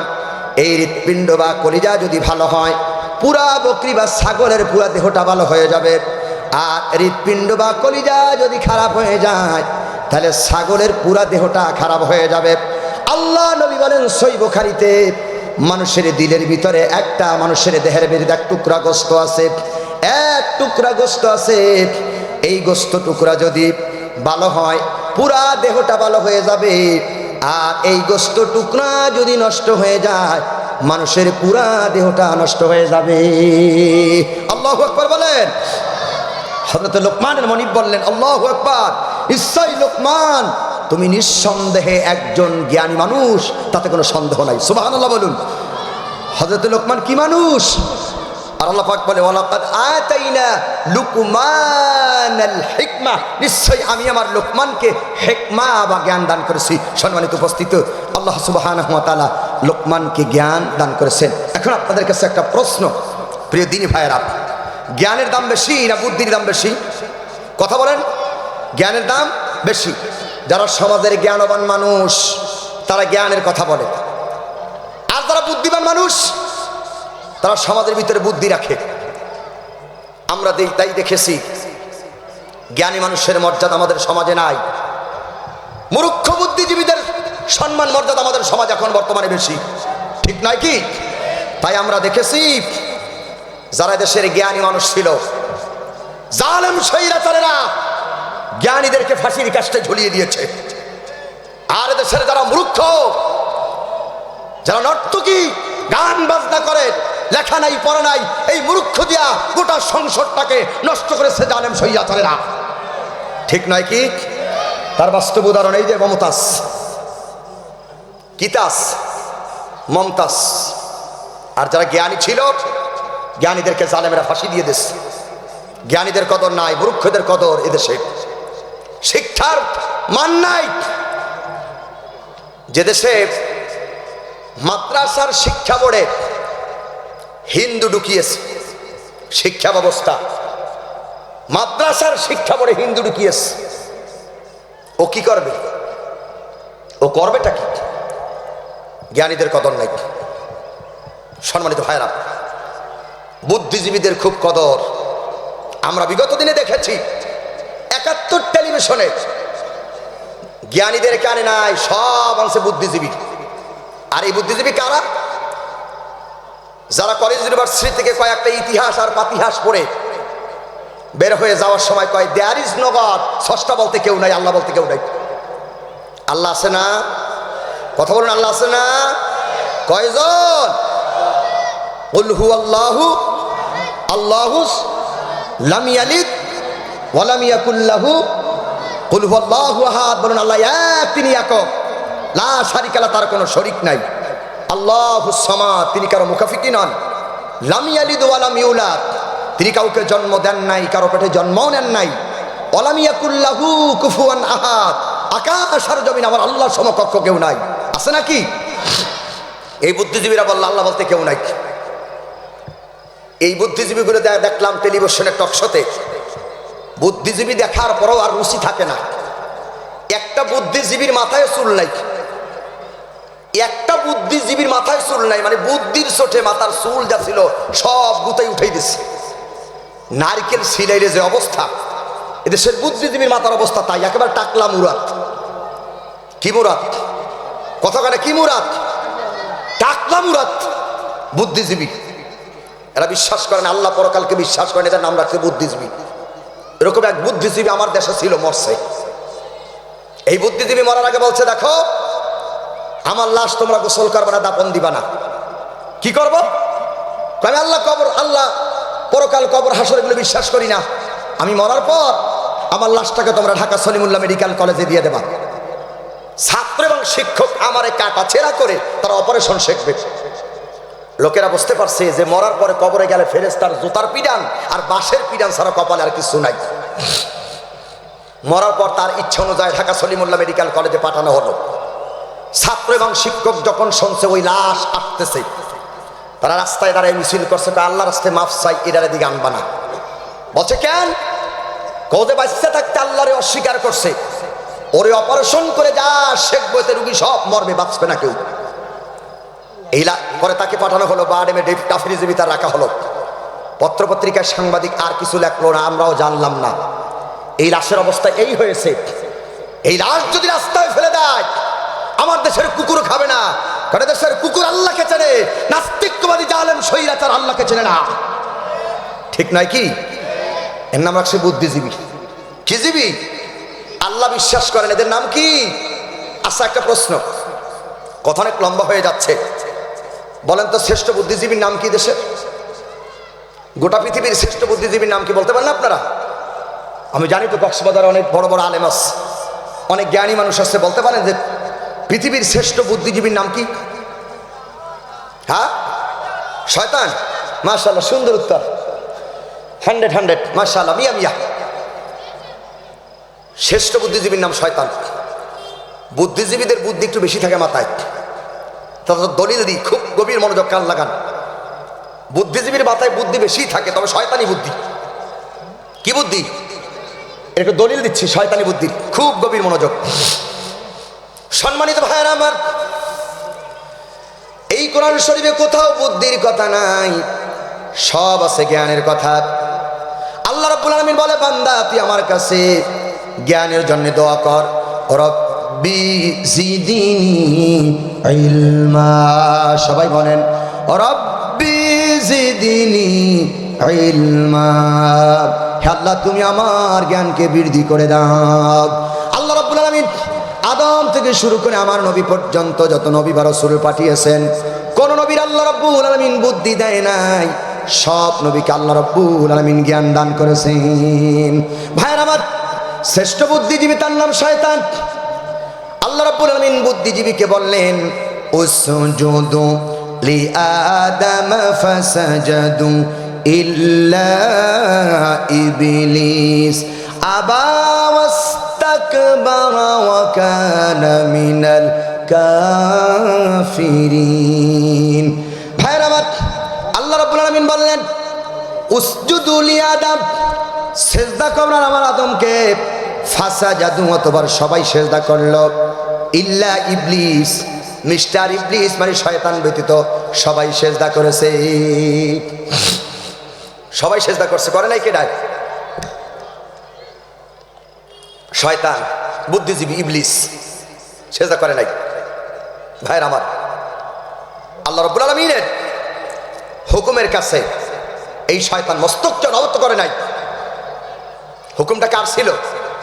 কার? উসজুদু লিআদম, সেজদা করো আদমকে। এই সেজদাটা কিন্তু আদমকে ছিল না, যিনি আদমের রব, ওই রব আল্লাহ রাব্বুল আলামিনকে সেজদা ছিল। তার দলিল, এই আয়াতের তাফসীর করতে গিয়ে অনেক মুফাসসিরে কেরাম ভুল করে, সেজদা বলে আদমকে, আদমকে সেজদা নয়, যিনি আদমের রব ওই রব আল্লাহকে সেজদা ছিল, তার দলিল। ভাইয়ের আমার, অনেক মুফাসসিরে কেরাম এই আয়াতের তাফসীর করতে গিয়ে ভুল করে, উসজুদু লিআদম, সেজদা কর আমার আদমকে। এই সেজদাটা আদমকে ছিল না, যিনি আদমের রব ওই রব আল্লাহ রাব্বুল আলামিনকে হুকুম ছিল। ভাইয়ের আমার, তার দলিল সূরা কুরাইশের ভিতর আল্লাহ রাব্বুল আলামিন বলেন, ফালিয়াবুদু রাব্ব হাযাল বাইতিল লাযী আত'আমাহুম মিন জু' ওয়া আমানাহুম মিন খাউফ। আল্লাহ রাব্বুল আলামিন বলেন, ফালিয়াবুদু রাব্ব হাযাল বাইত, তোমরা যদি কাবা ঘরের মালিক আল্লাহ রাব্বুল আলামিনের ইবাদত করো, আল্লাযী আত'আমাহুম মিন জু', আমি আল্লাহ তোমাদেরকে ক্ষুধার সময় পেটটা ভরে দেব, খেতে দেব, ওয়া আমানাহুম মিন খাউফ, ভীতি বা ভয়ের সময় আমি আল্লাহ রাব্বুল আলামিন আশ্রয় দেব। লক্ষ্য করেন, কাবাগরের মালিক আল্লাহর ইবাদত করলে দুইটা পুরস্কার, ক্ষুধার সময় আল্লাহ খেতে দেবেন, ভয়ের সময় আল্লাহ আশ্রয় দেবেন। ফালিয়াবুদু রাব্বা হাযাল বাইত, কাবাগরের মালিক আল্লাহর ইবাদত যদি করো, এই যে কাবা ঘরের চতুর্দিকে মানুষেরা ঘরে আর বলে লাব্বাইক আল্লাহুম্মা লাব্বাইক লাব্বাইক লা শারীকা লাকা লাব্বাইক ইন্নাল হামদা ওয়ান নি'মাতা লাকা ওয়াল মুলক লা শারীকা লাকা লাব্বাইক। এই তালবিয়া পাঠ করে হাইয়া আলাস সালাহ হাইয়া আলাল ফালাহ যখন আজান হয়ে যায়, কাবার চতুর্দিকে লোকেরা দাঁড়ায়া নামাজে রুকু করে সেজদা করে। এই রুকু বা সেজদা কেউ কাবারে করে না, যিনি কাবার মালিক ওই আল্লাহ রাব্বুল আলামিন রে সেজদা করে। উসজুদু লি আদম, সেজদা করো আমার আদমকে, সেজদা আদমকে নয়, যিনি আদমের রব আল্লাহ রাব্বুল আলামিনের কাছে মাথা নত করে দাও। সবাই সেজদা করলো, বুদ্ধিজীবী শয়তান সেজদা করলো না। আল্লাহ প্রশ্ন করলেন, ক্বালা মা মানাআকা আল্লা তাসজুদা ইযা আমারতুক ক্বালা আনা খায়রুম মিনহু খালাকতানি মিন নার ওয়া খালাকতাহু মিন তিন। আল্লাহ রাব্বুল আলামিন প্রশ্ন করলেন, তোকে সেজদা দিতে বললাম, তুই কেন সেজদা দিলি না? বুদ্ধিজীবী বুদ্ধির আশ্রয় নিয়ে বললেন, ক্বালা আনা খায়রুম মিনহু, আমি তার থেকে উত্তম। খলাকতানি মিন নার, আমারে তুমি বানাইছো আগুন দ্বারা, আর ওয়াখালাকতাহু মিন তিন, তারে বানাইছো তুমি মাটি দ্বারা। আগুনের গতি হচ্ছে ঊর্ধ্বমুখী আর মাটির গতি হচ্ছে নিম্নমুখী সম্পন্ন।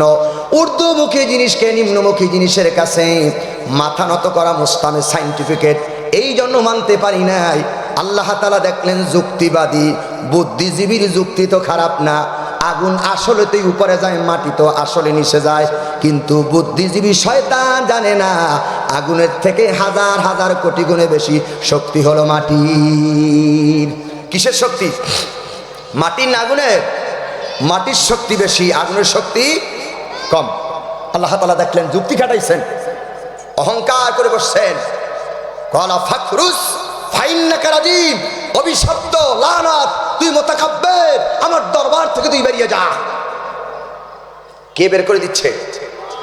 কাকে? শয়তান বুদ্ধিজীবী যুক্তি দিচ্ছে। আগুন উপরে যায়, মাটি নিচে যায়, যুক্তি দিচ্ছে। আল্লাহ কয় তুই মুতাকাব্বির, তুই অহংকারী, আমি আল্লাহ তোরে পছন্দ করলাম না। ক্বালা ফাখরুস ফাইন্নাকা রাজিম, অভিশপ্ত, আমার দরবার থেকে তুই বেরিয়ে যা। আজকে যারা মুতাকাব্বির অহংকারী, কত মুতাকাব্বির দেশে ছিল, আজকে নাই। কথায় কথা মুতাকাব্বিররা বলতো, অহংকারীরা বলতো, এদেশের মানুষরা আমরা খাওয়াই, বলেনি?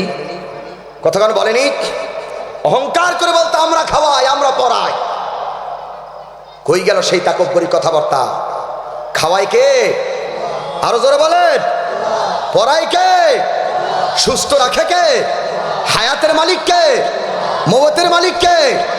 আল্লাহ। মুতাকাব্বির অহংকারীরা কয় আমরা খাওয়াই। বাংলাদেশের 18 কোটি মানুষের 16 কোটি 20 কোটি মানুষ আমরা খাওয়াই। সে খাওয়ায়? খাওয়ায় কে? আল্লাহ। কোন অহংকারীকে আল্লাহ পছন্দ করে না। কান লাগান ভাইরা আমার, কষ্ট হচ্ছে আপনাদের? মুতাকাব্বির অহংকার করলো, আল্লাহ বললেন ক্বালা ফাখরুস ফাইন্নাকা রাজিম, অভিশপ্ত, আমার দরবার থেকে তুই বেরিয়ে যা। শয়তান কয়, বুদ্ধিজীবী কয়, আল্লাহ আমার বের করে দেবা, ভালো কথা। তালাক যখন আমার দিয়েই দিয়েছো, তবে আমার কিছু মোহর আছে, দাবি করে না? তালাক যখন দিয়ে দিয়েছো, ওই মোহরের টাকাটা দিয়ে দাও। শয়তান কিন্তু তাই কইছে। তালাক যখন দেছো, আমার 3টা দাবি। কয় দফা? কথা করে কয় দফা? খুব গভীর ইতিহাস। 3 দফা দাবি। 1 নাম্বার দাবি, আল্লাহ কিয়ামত পর্যন্ত আমার অবকাশ দিতে হবে। আল্লাহ কয় মঞ্জুর। হুজুর এগুলো কোরআনে আছে? কথা বল, কোরআনে আছে? আল্লাহ কয় মঞ্জুর। শয়তান মরতেও চায় না। শয়তান কি উঠতে চায় না? তাই আমরা দেখছি মরতে চায় না, ক্ষমতা ছাড়তে চায় না। 41 সাল 42 সাল, এগুলো সব শয়তানের রুবুবিয়াত, শয়তানের গুণ, ঠিক কি না? শয়তান কি কয়? কিয়ামত পর্যন্ত থাকবো। আল্লাহ কয় মঞ্জুর। দ্বিতীয় দাবি, সিরাতে মুস্তাকিমের পথে বসে থাকবো। আল্লাহ কয় তাও মঞ্জুর। তাই আমরা দেখেছি নামাজ পড়ে, হজ করে, যাকাত দেয়, ঘোমটা পড়ে, সুযোগ পাইলে কপালে আবার সিঁদুর দেছে, ঠিক নয় কি? আবার মসজিদ বানিয়েছে, ইসলামী ফাউন্ডেশন তৈরি করেছে, আর দেশের মুহাক্কিক আলেমদেরকে জালেমেরা নির্মমভাবে শহীদ করে দিয়েছেন, আর ফাঁসির কাস্টে তাদেরকে ঝুলিয়েছেন, ঠিক নয় কি? সূরা দেখছেন কত? সূরাতুল মালায়েকা,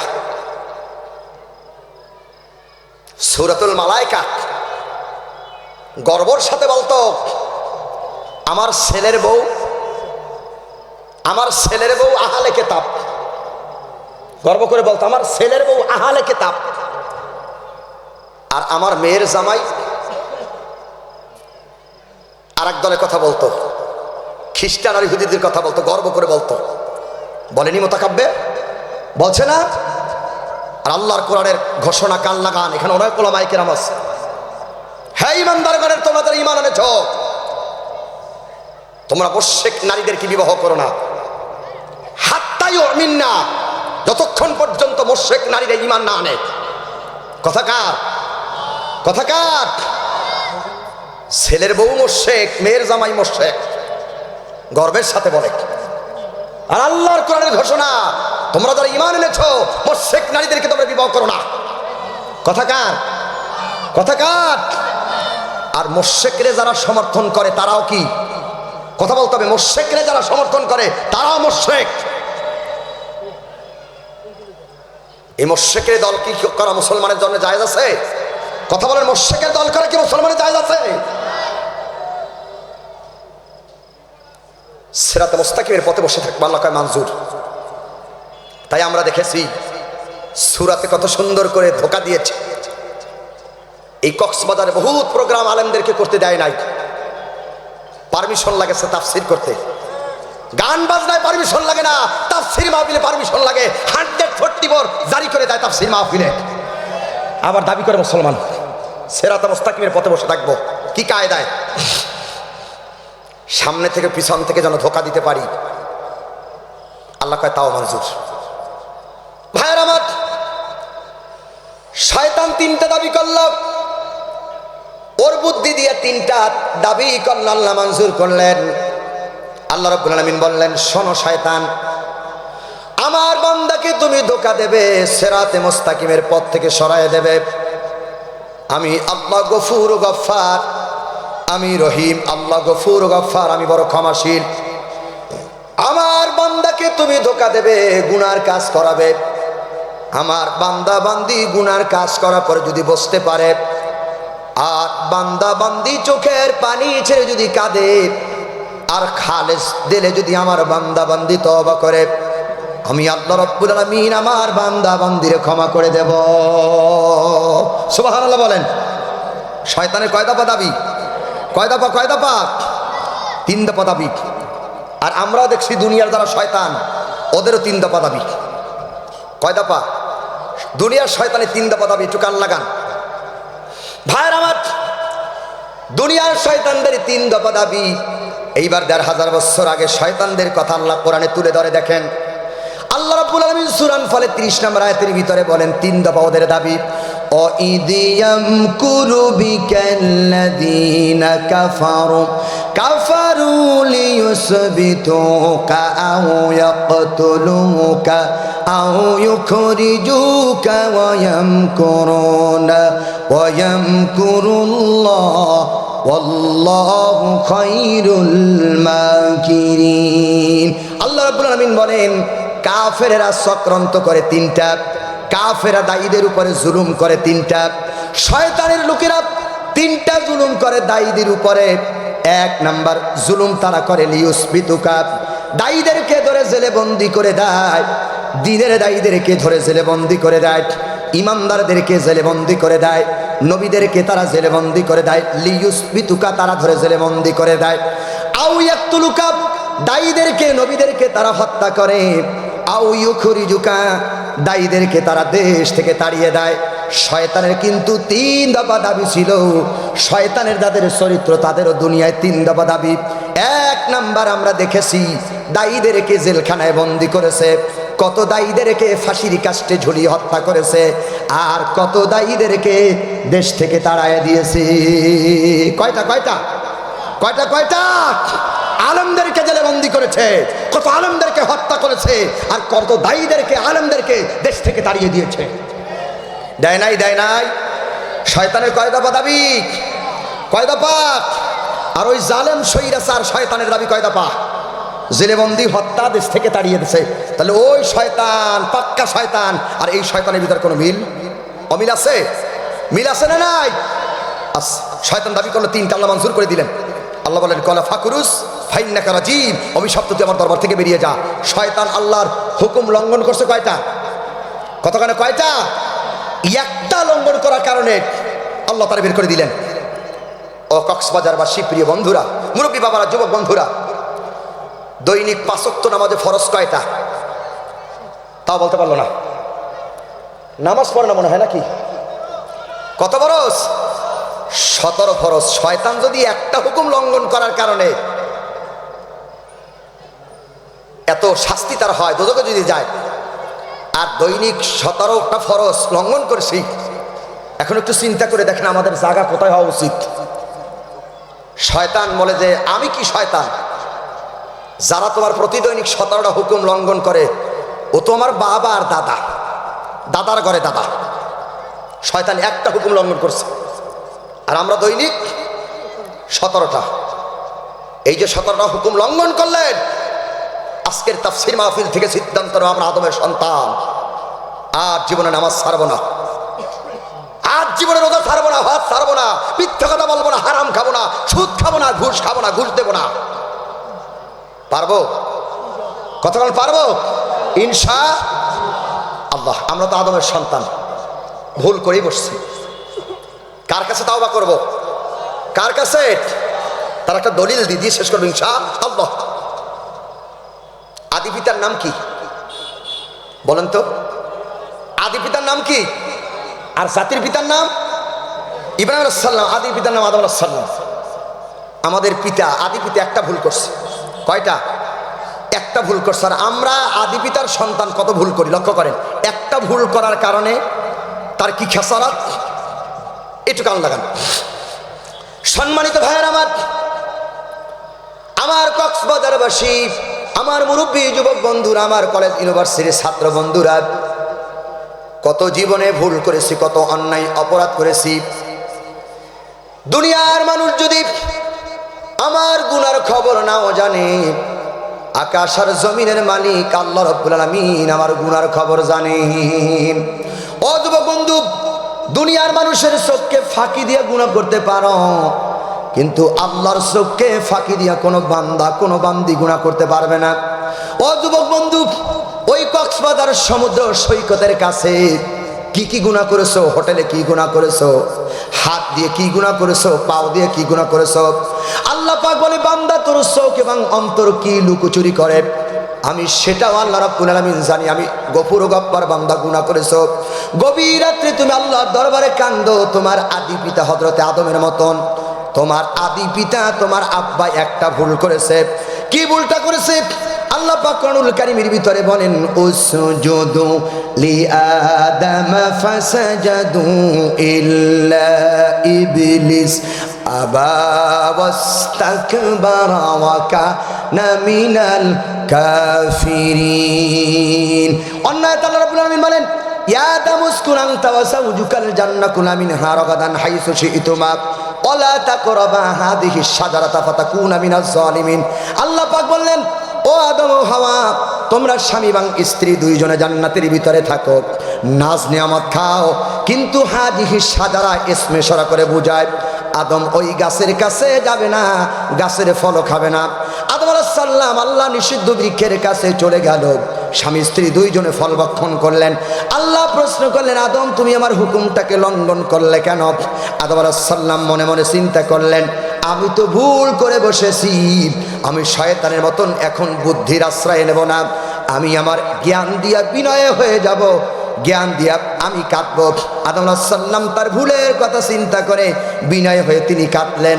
রব্বানা যালামনা আনফুসানা, বলেন রব্বানা রব্বানা যালামনা আনফুসানা ওয়া ইল্লাম তাগফির লানা ওয়া তারহামনা লানাকুনান্না মিনাল খাসিরিন। সবাই বলেন রব্বানা যালামনা আনফুসানা ওয়া ইল্লাম তাগফির লানা ওয়া তারহামনা লানাকুনান্না মিনাল খাসিরিন। আদম বললেন রব্বানা, হে আমাদের প্রতিপালক, যালামনা জুলুম করেছি আমার আত্মার উপরে, অতারহামনা তুমি যদি এখন রহম না করো, আর রহম করলেই হবে না, রহম করবা, করুণা করবা, দয়া করবা, নইলে পরে লানাকুনান্না মিনাল খাসিরিন, ক্ষতিগ্রস্ত হয়ে যাব, ধ্বংসগ্রস্ত হয়ে যাব। আমার বন্ধুগণ, আমার মুরব্বী বাবারা, আদম তার জ্ঞান দিয়ে চিন্তা করেছে, তাওবা করেছে, আল্লাহ পাক আদমের সমস্ত গুনাহগুলো মাফ করে দিয়েছে। আমরা সেই আদমের সন্তান, আমরাও জ্ঞান দিয়ে একবার চিন্তা করি, কত মানুষকে আমরা ঠকাইছি, কত মানুষে আমরা মেরেছি, কত গুনাহ করেছি। ও আমার যুবক বন্ধু মুরব্বীরা, জ্ঞান দিয়ে যদি তওবা করি, আল্লাহ পাক বলে বান্দা আমি তোমাদের সব গুনাহ মাফ করে দেব। সুবহানাল্লাহ বলেন। গুনাহ মাফ করে দেবে কে? আর জোরে গুনাহ মাফ করে দেবে কে? তাহলে গুনাহ করছি, তওবা কার কাছে করব? আরো জোরে। এটা কি বুদ্ধি দিয়া না জ্ঞান দিয়া? আরো জোরে বলেন, বুদ্ধি দিয়ে না জ্ঞান দিয়া? হযরত লোকমানকে আল্লাহ কি দিয়েছে? কতকাল কি দিয়েছে? আদমরে আল্লাহ কি দিয়েছে? ইসমাইল আলাইহিস সালামকে আল্লাহ কি দিয়েছে? জ্ঞান দিয়েছে। এই জ্ঞানটা আমরা কাজে লাগাই, বুদ্ধি আমরা কাজে লাগাবো না। বুদ্ধি হয়ে বলবো না, বুদ্ধি কাজে লাগাবো না, জ্ঞানটাকে কাজে লাগাই। আজকের তাফসীর মাহফিল থেকে সিদ্ধান্ত হবে আর জীবন অপরাধ করব না। আজকের তাফসীর মাহফিল থেকে সিদ্ধান্ত নেব জ্ঞান দিয়ে আর কোনোদিন অপরাধ করব। এটা কি আমরা পারবো? সবাই বলেন পারবো। আসুন এইবার যারা জ্ঞানী লোক, জ্ঞানটাকে একটু কাজে লাগান। আল্লাহ বলে ওয়ালাকাদ আতাইনা লুকমান আল হিকমাতা আনিশকুর লিল্লাহ, নিশ্চয়ই আমি লোকমানকে আল্লাহ কি দিয়েছি? জ্ঞান দিয়েছি। এখন আসেন, লোকমানকে যে আল্লাহ জ্ঞান দিয়েছে, এই জ্ঞান দিয়ে হযরত লোকমান কি করেছে? সম্মানিত দিনী ভাইরা, অনেক জায়গায় বক্তৃতা করতে গেলে, সারা বাংলাদেশ ঘুরে ঘুরে আলোচনা করি, বক্তৃতা করতে গেলে অনেক মুরব্বীরা, অনেক বাবারা, অনেক মায়ের আমাদের কাছে চিঠি লেখে যে হুজুর ছেলে কথা শোনে না, মেয়ে কথা শোনে না, মেহেরবানি করে ছেলে এবং মেয়েদের সম্পর্কে কিছু নসিহত করেন। আমি বলি ছেলে এবং মেয়ে যে কথা শোনে না, এই জন্য আমি ছেলে মেয়েকে দায়ী করছি না, প্রথমে আমি দায়ী করছি পিতা এবং মাতাকে। কেননা পিতা এবং মাতার যে দায়িত্ব কর্তব্য ছিল, সেটা পিতা মাতা সেই দায়িত্ব কর্তব্য সন্তানের হক আদায় করে নাই, দায়িত্ব কর্তব্য পালন করে নাই। বেশিরভাগ সন্তান আজকে খারাপ হয়ে যাচ্ছে, তার পিছনে সবচেয়ে বড় যে হাতিয়ার খারাপ হওয়ার পিছনে, আমার হাতে এটা কি? আর বলেন কি? মোবাইল আপনার ছেলেকে কি কিনে দিয়েছেন? আপনি বাবা একবার নজর করেন নাই আপনার ছেলে কাকে মেসেজ দেয়, আপনার ছেলেকে কে মেসেজ দেয়, একবার বাবা হিসাবে আপনি দায়িত্ব পালন করেন নাই। হযরত লোকমান আল্লাহ সন্তান দিয়েছে, কি দায়িত্ব পালন করেন দেখেন, সন্তানটাকে কাছে ডাকছেন। এখানে যারা আমার উপস্থিত হয়েছে অনেকে বাবা হয়ে গেছে, কিন্তু সন্তানের সঠিক সিদ্ধান্ত, সঠিক দায়িত্ব বাবা হিসাবে নিতে পারি নাই। সন্তানটাকে লোকমান কাছে ডাকলেন, কাছে ডেকে এক নাম্বার যে নসিহত করলেন, ইয়া বুনাইয়া, হে ছেলে, লা তুশরিক বিল্লাহ, আল্লাহর সাথে তুমি শিরিক করো না, কেননা ইন্না শিরকা লাযুলমুন আযীম, শিরিক হলো মস্ত বড় অপরাধ, মস্ত বড় জুলুম। এই আয়াত দ্বারা, এই কথা দ্বারা প্রমাণ হচ্ছে হযরত লোকমান তার সন্তানকে তাওহীদ শিক্ষা দিচ্ছেন। তার মানে আল্লাহর সাথে সন্তানের সাথে লোকমান পরিচয় করায় দিচ্ছেন, আমি বাবা, আমি মা আজ পর্যন্ত সন্তানকে দ্বীন শিখাতে পারি নাই। আগে ছোট্টবেলায় আমরা আগে মক্তবে যেতাম, আল্লাহর কালাম পড়তাম, রবকে চিনতাম। আর এখন সেই কালাম হয় না, মক্তবে ছেলেরা যায় না, মাদ্রাসায় ছেলেরা যায় না। ঘুম থেকে উঠে এখন এদেশে চালু হয়েছে ক্যাডেট স্কুল, ঠিক নয় কি? ক্যাডেট স্কুল, মক্তবের সময় ছেলে এবং মেয়ে যায় ক্যাডেট স্কুলে। শুধু ছেলে একা যায় না, মেয়ে একা যায় না, ছেলে মেয়ে তো যায়, তার সাথে ছেলের মায়ও যায়, ছেলের বাবাও যায়, ঠিক কি না? কি পড়া পড়ে? ওই দেখা যায় তাল গাছ, ওই আমাদের গা, ওইখানেতে বাস করে জেতা বগির ছা, ও বগি তুই খাস কি? পান্তাবাতের চাষ কি? পান্তা আমি খাই না, পুঁটি মাছ পাই না, একটা যদি পাই জম্মের খাওয়া খাই। কি এই পড়া পড়ে কিনা? হাট্টিমা টিম টিম তারা মাঠে পারে ডিম, তাদের খাড়া দুইটা শিন। হাট্টিম দেখছেন আপনারা? চাঁদ উঠিছে, ফুল ফুটিছে কদম তলায়, কে হাতি নাচে, ঘোড়া নাচে, সোনামণির বিয়ে। আর আমরা শৈশবে বেলা করছিলাম প্রার্থনা, সুপিয়া কামাল, তুলি দুই হাত, করি মোনাজাত, হে রহিম রহমান, কত সুন্দর করে ধরণী মোদের করছো দান, পাখির কণ্ঠে গান, এগুলি সব তোমার দান। ছোট্টবেলায় পড়েছিলাম বাসরে আমামা, বাধ্রে আমামা, শিরুচু করে মুসলমান, নয়া জামানার কেল্লা ভাঙ্গে উড়াই নিশান, ঘুমাইয়া ফজর করেছো গাজা, তখনই জাগনি যখন জোহর, হেলায় খেলায় কেটেছে আসর, মাগরিবের ওই শুনি আজান, ইশারা জামাতে হওরে শামিল, এখনো আছে নামাজে উসে স্থান। মক্তবে যাইতাম, আমাদের ওস্তাদ পড়াইতো, উপর থেকে কলম ধরে নিচের দিকে টান, কত সুন্দর আলিফ হলো দেখলে ভাগ্যবান, ডান দিক থেকে টেনা রেখে বাম দিকেতে যাই, উপরে দুটি নক্তা দিলে নামটি তাহার তা, ডান দিক থেকে টেনা রেখে বাম দিকেতে যাই, উপরে তিনটি নক্তা দিলে নামটি তাহার সা, হালের মতন বাঁকা করে কাশির মতন টান, মাঝে একটি নক্তা দিলে নামটি তাহার জিম, হালের মতন বাঁকা করে কাশির মতন টান, নামটি তাহার হা, হালের মতন বাঁকা করে কাশির মতন টান, উপরে একটি নক্তা দিলে নামটি তাহার খ। কি সুন্দর পড়া ছিল। আর আমার ছেলের এখন পরে আতা গাছে তোতা পাখি, ডালিম গাছের মৌ, এতটা কি তবু কেন কথা কও না বউ? কথা বলে না, ঠিক কি না? এই হলো আমাদের শিক্ষা ব্যবস্থা। শিক্ষা ব্যবস্থার ভিতরে নাস্তিকবাদীদের বই পড়ানো হচ্ছে। সর্বপ্রথম সন্তান কি শিক্ষা দেবেন? পিতা হিসাবে, মাতা হিসাবে আপনার দায়িত্ব, সর্বপ্রথম পিতা মাতা সন্তানকে শিক্ষা দেবে কি বলেন তো? আর বলেন কি? কোরআন আমরা শিক্ষা দেই। এখন সকালবেলায় তো কোরআন স্কুলে চলে যায়, কোরআনকে শিক্ষা দিই না। কোরআন শিক্ষা দিলে খাবে কি? ছেলে না খাই মরে যাবে। আচ্ছা বলেন, যারা কোরআন শিখছে তারা কি না খাই মরছে? কথা বলেন, না খাই মরছে? তার একটা বাস্তব উদাহরণ আপনাদের সামনে তুলে ধরি।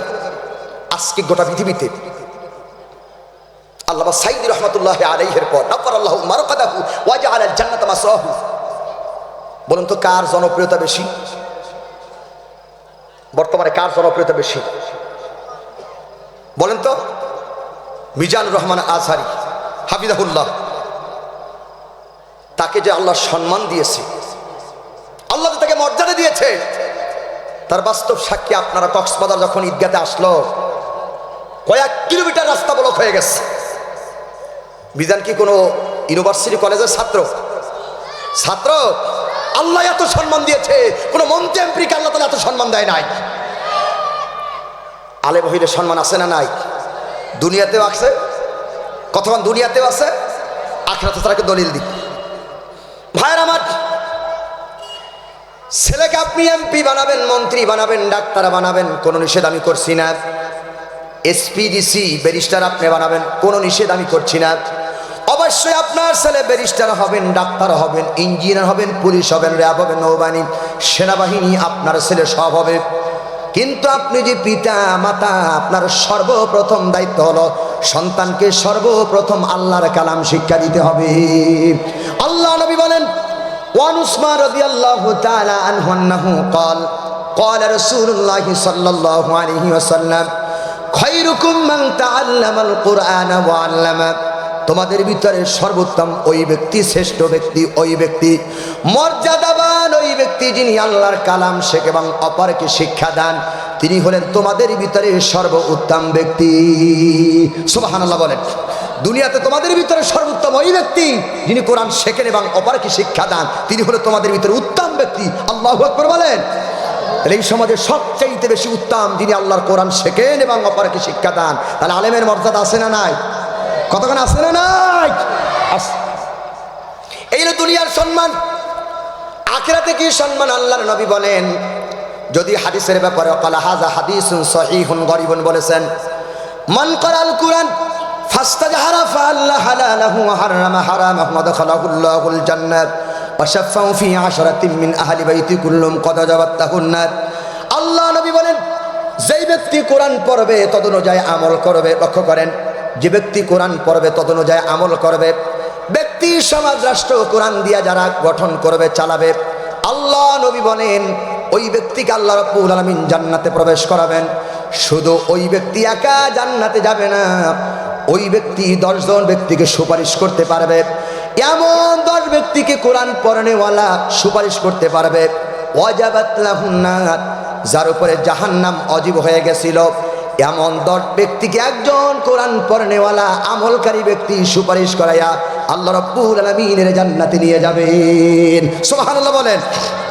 তাহলে কোরআন যারা পড়ে তাদের মর্যাদা আছে না নাই? কতখানি আছে না নাই? যারা কোরআন পড়ে, কোরআনে জ্ঞান অর্জন করে, তারাই সবচেয়ে সমাজে জ্ঞানী ব্যক্তি। তার একটা দলিল দেই। বাদশাহ হারুন রশিদের আপনারা নাম শুনছেন? কথা কয় না। বাদশাহ হারুন রশিদের নাম শুনছেন আপনারা? বাদশাহ হারুন রশিদ একদিন রাস্তা দিয়ে উজিরদেরকে নিয়ে যাচ্ছে। মাঝপথে বাদশাহ হারুন রশিদ একটা পুষ্করিণীর পাশে দাঁড়িয়ে গেল। বাদশাহ হারুন রশিদ জিজ্ঞাসা করছেন, এই উজিরা, তোমরা বলো তো এই পুষ্করিণীর ভিতরে কয় গ্লাস পানি আছে? উজিরেরা বলছে, মহারাজ আসলে আপনার মাথা খারাপ, পুষ্করিণীর ভিতরে কয় গ্লাস পানি আছে এগুলো বলার কি দরকার আছে? বাদশাহ হারুন রশিদ বলছেন, উজিরেরা তোমরা যদি বলতে পারো পুষ্করিণীর ভিতরে কয় গ্লাস পানি আছে, যাদের স্কেলে বেতন আছে 20 তারা পাবে 40, যাদের আছে 40 তাদের হবে 80, আর যাদের আছে 80 তারা পাবে 120।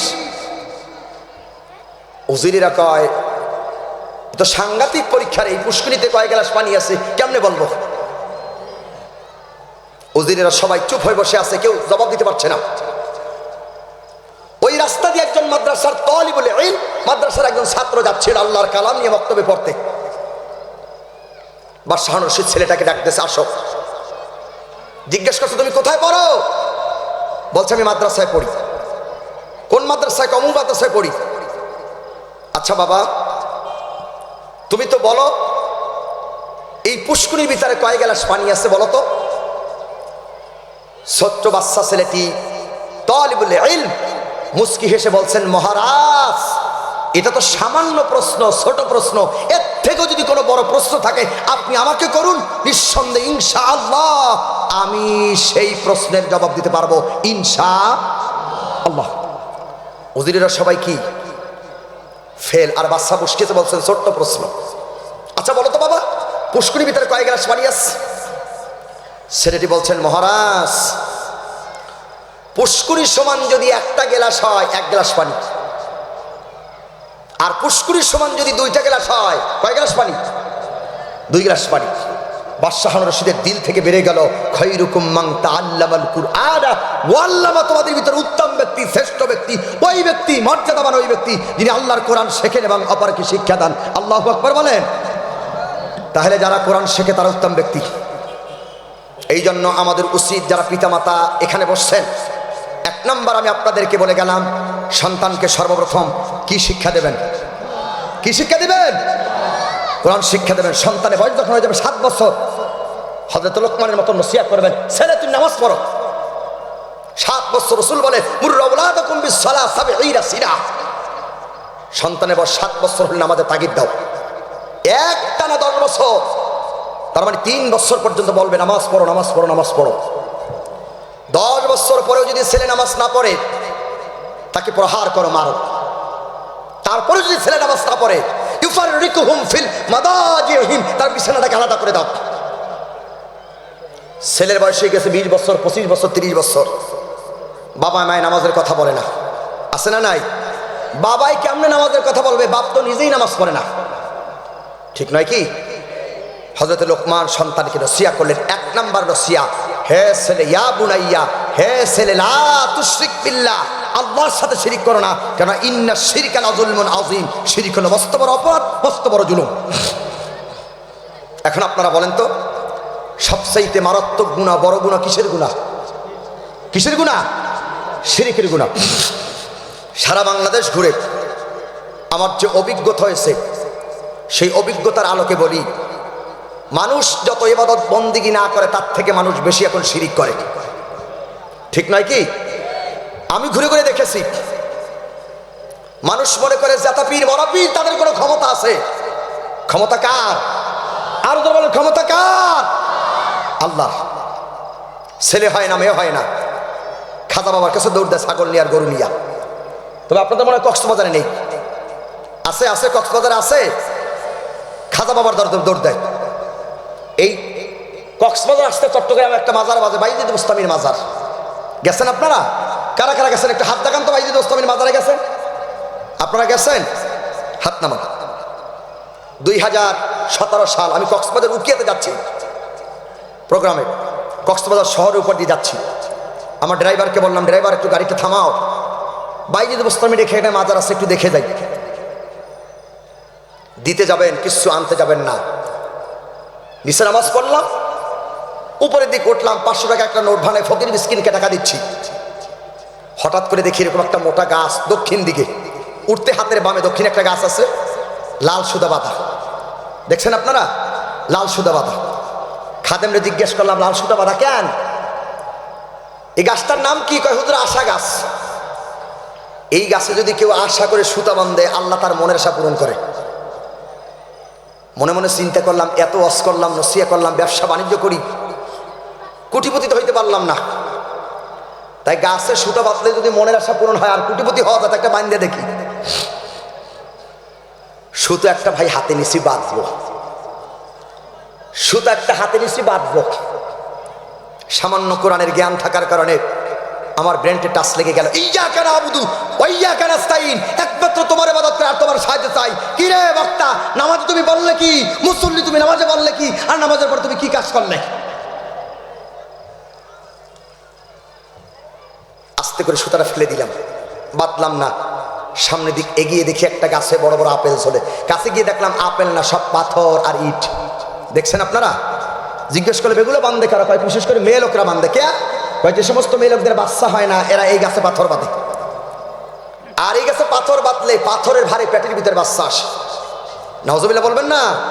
ফাজালা মিনহু যাওজাইনি যাকারা ওয়াল উনসা, মাতৃগর্ভের ভিতরে আল্লাহ কাউকে ছেলে দেই, আমি আল্লাহ কাউকে মেয়ে দেই। ক্ষমতা কার? ভাইয়ের আমার,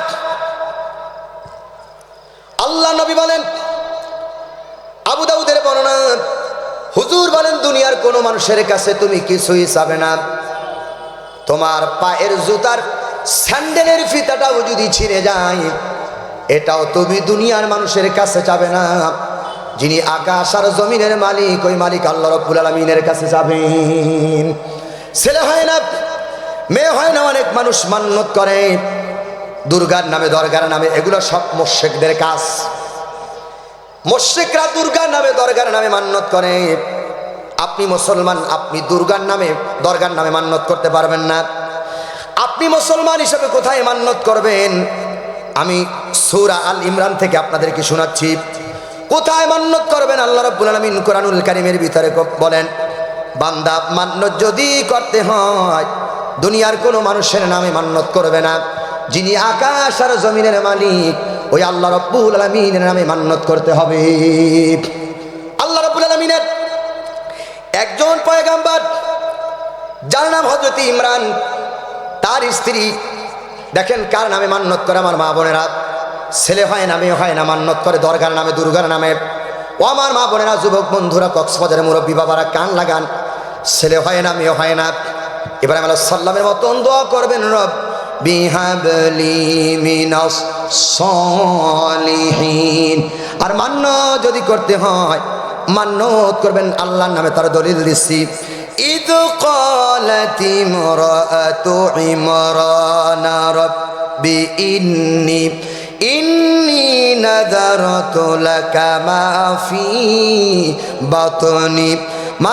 ফি বাতনি মুহাররারান ফাতাকাব্বাল মিন্নি ইন্নাকা আনতাস সামিউল আলিম।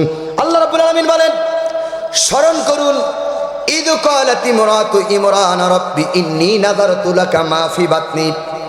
যখন ইমরানের স্ত্রী পেটের ভিতরে সন্তান ধারণ করলেন, গর্ভে যখন সন্তান আসলো, তিনি তার পেটের দিক লক্ষ্য করে দেখলেন, ইন্নী নাযারতু লাকা মা ফি বাতনি।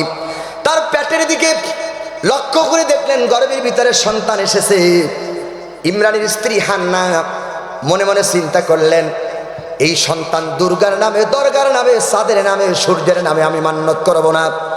মুহাররারান ফাতাকাব্বাল মিন্নি, এই সন্তানটাকে আমি আল্লাহর নামে মান্যত করে দিলাম। কার নামে মান্যত? কার নামে? না খাজা বাবার নামে? মান্যত আল্লাহর নামে। ভাইয়ের আমার, সন্তানটা মান্যত করে দিলেন আল্লাহর নামে। এরপরে সন্তানটা প্রসব হলো, ডেলিভারি হয়ে গেলেন। হযরতে ইমরানের স্ত্রী হান্না লক্ষ্য করে দেখলেন সন্তানটা একটা কন্যা সন্তান হয়েছে। তিনি বললেন, রব্বুল আলামিন, আমি যে কি সন্তান প্রসব করেছি তুমি তো জানো। আমার ইচ্ছা ছিল একটা যদি ছেলে হতো বাইতুল মুকাদ্দাসের খেদমতে দিয়ে দিতাম, কিন্তু আল্লাহ তুমি দিয়েছো আমাকে একটা কন্যা সন্তান। আল্লাহ পাক বলে, শোনো ও ইমরানের স্ত্রী হান্না, এই সন্তানটা দুনিয়ার কোনো সাধারণ সন্তানটা, এটা হবেন একজন পয়গম্বরের মা, হযরতে ঈসা আলাইহি ওয়াসসালামের মা, যার নাম মরিয়ম। সুবহানাল্লাহ বলেন। সাধারণ সন্তান, খুব নামি দামি সন্তান, যার নামে আল্লাহ কোরআন শরীফে একটা সূরা নাযিল করছেন। সূরার নাম সূরাতুল মারইয়াম। বলেন সূরার নাম কি? মরিয়ম। ভাইয়ের আমার, হযরতে মারইয়াম সন্তানটাকে আল্লাহর নামে মান্নত করে দিলেন। সন্তানটা যখন বড় হয়ে গেল, সন্তানটাকে বাইতুল মুকাদ্দাসে দিয়ে দিলেন। বাইতুল মুকাদ্দাসে দেওয়ার পর যিনি লালন পালন করলেন তিনি আর কেউ নন, তিনি হলেন আল্লাহর একজন পয়গম্বর, যার নাম হযরতে জাকারিয়া আলাইহি ওয়াসসালাম। এই জাকারিয়া তত্ত্বাবধানে হযরতে মরিয়ম লালিত পালিত ছিলেন। আল্লাহর কোরআন বলে, শোনেন, কুল্লামা দাখালা আলাইহা জাকারিয়াল মিহরাব ওয়াজাদা ইনদাহা রিজকান ক্বালা ইয়া মারইয়াম আন্না লাকি হাযা ক্বালাত হুয়া মিন ইনদিল্লাহ। আল্লাহু আকবার বলেন। আর ছেড়ে দেব, প্রধান বক্তা চলে আসছে। আমরা একটা সবাই একটা তাকবীর দিই, লিল্লাহে তাকবীর, জোরে লিল্লাহে তাকবীর। প্রধান বক্তার আগমন, হ্যাঁ প্রধান বক্তার আগমন। নারে তাকবীর, নারে তাকবীর, আল্লাহু আকবার। প্রধান বক্তার আগমন, মিলনমেলা কমিটির পক্ষ থেকে হ্যাঁ ভাইকে একটু বসতে দেন, শুকরিয়া।